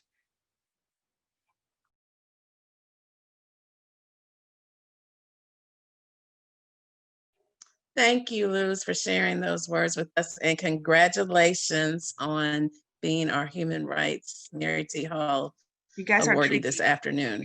You're very tricky. Yes, yes. You well deserved. Well deserved. Thank you so much. So right now, I want to just thank everyone for participating in this program. I hope you have felt this was a well-spent afternoon, and it's just been a pleasure to moderate the discussion and serve as your MC this afternoon. We are at the end of our program and about to conclude. I want to bring Amanda to show another ending presentation.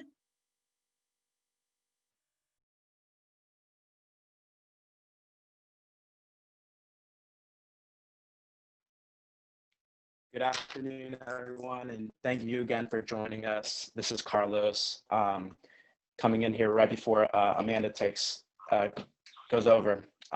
We just also want to say a big thank you to our UN Day committee for organizing this event, led by this year's UN Day chairperson, Pamela Greer-Hibler. Please give us a warm round of applause from wherever you are today, and also the supporting team of Amanda, Pauline, Luz, Vanessa. This was such an amazing crew to work with, and we appreciate everyone's dedication on this monumental day. I also want to thank the board of directors, our board of directors for the United Nations Association of St. Louis, for all of their tireless dedication to our mission. Up here you can see we have a strong board of 12 members and our 150 plus members here in the St. Louis community that are part of the greater UNA USA network and also of the World Federation of United Nations Associations worldwide. So it's been an honor working with everyone on the board, and I'm so pleased to represent this chapter and for us to be able to host this event today. So thank you to all of our board members for your work and dedication. Bringing back up, as Pam mentioned, Amanda, to showcase a brief slideshow we have of moments from throughout the course of the past few years or past few recent years. As we mentioned earlier, our chapter's been in existence since 1961, and I believe even earlier. And just to show some memorable moments, we hope everyone decides to get involved. You know, at some point, it's very easy to become a member, and appreciate everyone's work. We've had a lot of great initiatives that have taken place, as well as you know, our members that have been able to attend events at the United Nations and at the Global Leadership Summit at the UN Foundation in Washington, DC. So really excited to share some moments with you, and I'll hand it off to Pam for some further remarks. I would just like to echo on what our President Carlos has indicated. And again, thank everyone, but I would also like to extend a special thank you to the ladies of the Gamma Omega chapter of Alpha Kappa Alpha Sorority Incorporated. I started this journey with the United Nations several years ago in my role through Alpha Kappa Alpha Sorority Incorporated as the Global Impact Chair, based on an initiative with the United Nations Association, or the United Nations USA rather, and it led me to the local UNA STL chapter. And it's been a learning experience, and I appreciate the opportunity to serve in both roles. And I thank everyone. Well, thanks again, Pam, and your dedication to our chapter and for your involvement and leadership and work on our board of directors. It's been an honor working with you, as well as our committee. All right, so please enjoy this virtual photo gallery that has been curated with pictures of our chapter's history, projects, and members over the years. It will also be available to participants after the webinar.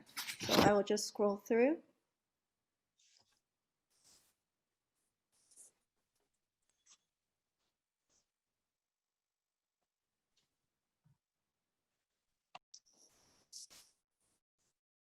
So as being shown, and just to reiterate, a lot of our members have been able to attend and participate in events at the United Nations. We've hosted, you know, a key flagship of our program for the chapter and for chapters across the US and around the world is today's UN celebration. So we've had some magnificent events engaging the greater St. Louis community and beyond, in recognizing the UN Charter and what it means to our world and our local community. We've also had some great advocacy meetings with you know, our representatives and congressional leaders, and events to fight human trafficking, child marriage, and child labor, and also an annual United Nations, or I'm sorry, Universal Declaration of Human Rights event for Human Rights Day in December.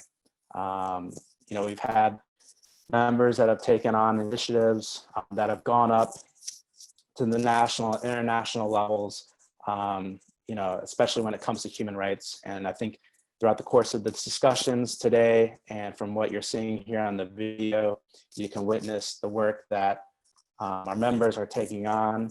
And we hope this also signifies you know, a call to action to invite you all as our audience and participants, and members and non-members who are on this call to get more involved and engaged in championing you know, the work of the UN, the Sustainable Development Goals, the 17 Sustainable Development Goals, standing up for human rights and working together in solidarity as we meet some of the greatest challenges that our planet faces. So once again, just want to thank all of our team for the work that they've been doing.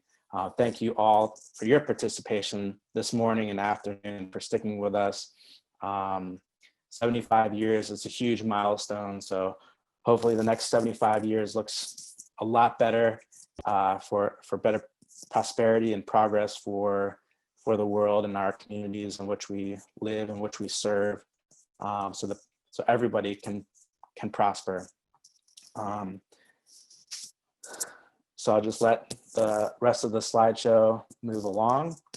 And we do have one last piece for our closing.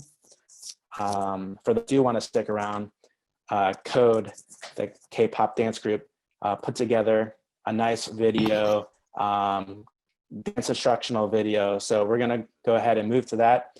For those that would like to get up and out of your seat and move along with the K-pop,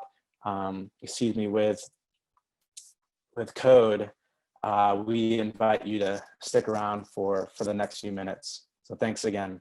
And thanks to our sponsors, Civitas and Alpha Kappa Alpha Gamma Omega chapter. Really appreciate your support in recognizing this momentous occasion. Hello, I'm Isha Sandal. I'm one of the dance coordinators for Code, and today I'm going to be teaching you how to dance the chorus of Dynamite by BTS. Let's get started. First, I'm going to walk you through on counts. So for the first move, we start on count 1, and we're going to step out their left foot and pop our shoulder like this. So 1, step right, 2, and put sign your hand down, 2. So it's 1, 2, and then 3, step forward and pop your shoulders, and then 4, step out with your right, and then swipe your right hand across your cheek. It's 4, and then 5, and for 5, 6, 7, you're gonna kind of twist your heel to the music. So it's 5, 6, 7, and then on 8, you're gonna come back together and brush your left shoulder with your right hand. So it's 8, and then on 1, you're gonna go up with your right arm and kind of tap your right foot, and then we're gonna switch for 2. So it's gonna be 1, 2, 3, 4. And then on 5, you're going to kind of reach out to your right side with your right hand as you step back with your right leg. And it's going to go 1, 2, 3, 4, 5. And then on 6, 7, you're going to shake your hips as you kind of sit back on your right leg as you move back earlier. So it's 5, 6, 7, and you're going to swipe your hand across your head like that. You're just going to move your hair back. Altogether from the beginning, it's going to look like 1, 2, 3, 4, 5, 6, 7, 8, 1, 2, 3, 4, 5, 6, 7, and then on 8, you're going to transition, but you're just going to come back to the front here. And then, so the next 6 counts are freestyle, so you can do whatever you want, but move forward as you do it. So just kind of like it's nice to just be like moving forward and grooving with the music. It's a really funky song, so just get into it, you know? And then for 7 and 8, we're going to bend our right knee, put our left feet out and point it, and we're going to swipe our hand from the clockwise, hands like this, So it's gonna go freestyle 1, 2, 3, 4, 5, 6, 7, 8. And then on 1, you're gonna pop your collar again. So 1, 2, you're gonna slam it just as we did at the beginning. 2, but you come back together. And then on 3 and 4, you're going to, this is a bit tricky, so you might need to practice a little. But you're gonna move your right heel out as you put your left feet out. Don't know if that makes sense, but follow along visually. And you can have your left hand at your hip and your right hand's gonna be up here. And it's gonna be weighted. So it's gonna look like 3 and. So 3 and then 4 and, it's the same thing but on the other side.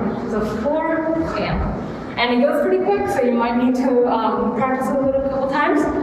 So it goes 7, 8, 1, 1, 2, 3, and 4, and. Okay, and then on 5, you're gonna end back here. You're gonna step forward on your, shift your weight forward on your left foot on 5, and then on 6, you're gonna do the Michael Jackson move, which is the most iconic move in this whole dance.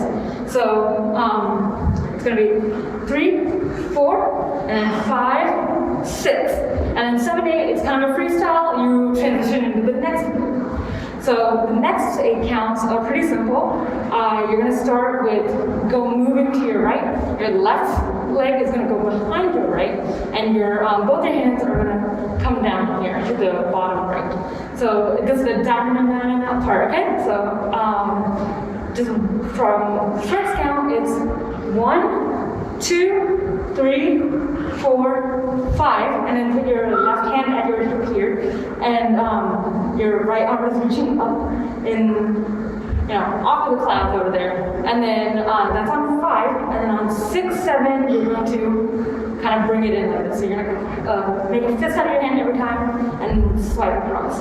So 5, 6, 7, and then you pull on 8 and swing back. So your right leg comes around to the back as you pull your right hand. And then same thing that we did for those counts, but the opposite here with your left. So you're gonna go 1, 2, 3, 4, 5, 6, 7. And then you're gonna pull forward this time.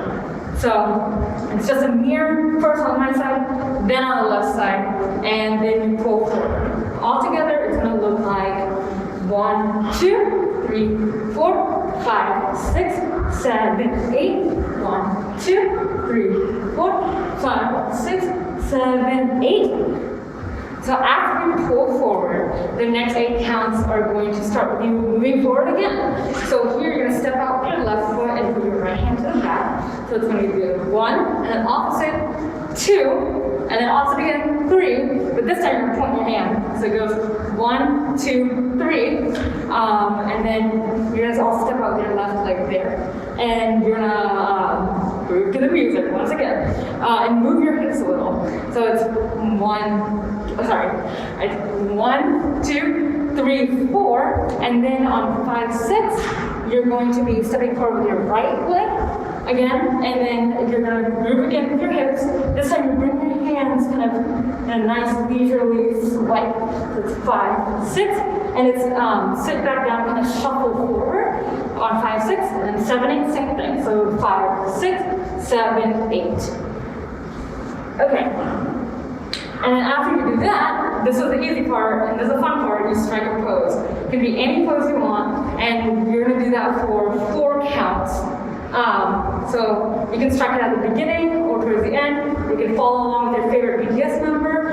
I'm gonna go on the first count, so it's just 1, 2, 3, 4, and then you're gonna step with your left foot again on 5, and then Michael Jackson, 6. And 7, 8 is also freestyle, but that's the end, so strike another pose here. That was a whole chorus on counts. This time we're gonna do it with counts at full speed instead of me explaining everything. So watch and dance along. Remember that we're gonna start here, popping the shoulder on 1, and I'll give us 5, 6, 7, 8. Okay, 5, 6, 7, 8. 1, 2, 3, 4, 5, 6, 7, 8. 1, 2, 3, 4, 5, 6, 7, 8. 1, 2, 3, 4, 5, 6, 7, 8. 1, 2, 3, 4, 5, 6, 7, 8. 1, 2, 3, 4, 5, 6, 7, 8. 1, 2, 3, 4, 5, 6, 7, 8. 1, 2, 3, 4, 5, 6, 7, 8. 1, 2, 3, 4, 5, 6, 7, 8. Now that we know the full chorus, we're gonna do it with music and counts at 50% speed. Okay, get ready. 5, 6, 7, 8. 1, 2, 3, 4, 5, 6, 7, 8. 1, 2, 3, 4, 5, 6, 7, 8. 1, 2, 3, 4, 5, 6, 7, 8. 1, 2, 3, 4, 5, 6, 7, 8. 1, 2, 3, 4, 5, 6, 7, 8.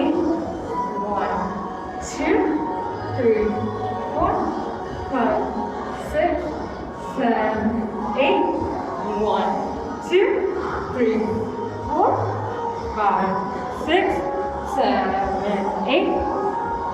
1, 2, 3, 4, 5, 6, 7, 8. Yay! Okay, so now that we know the whole chorus, we're gonna do it with no counts at 75% speed. I'm gonna count down. Get ready. 5, 6, 7, 8. Watch me breathe down, set the night alight. The city with the little fucking soul.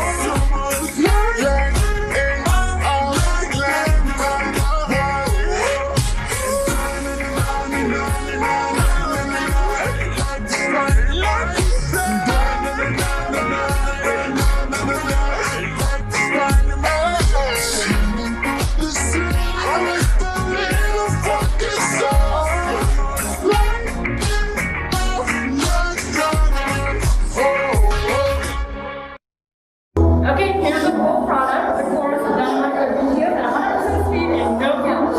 Let's get started. 5, 6, 7, 8.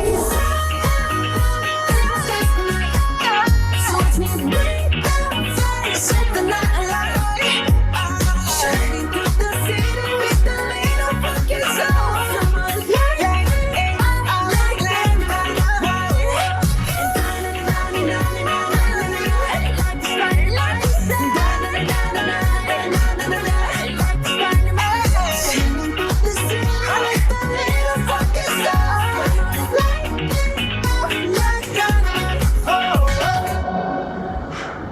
Thank you so much for watching. I hope you enjoyed learning the chorus of Dynamite by BTS.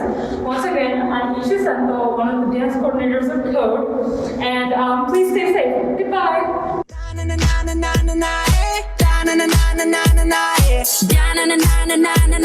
Light it up, dynamite.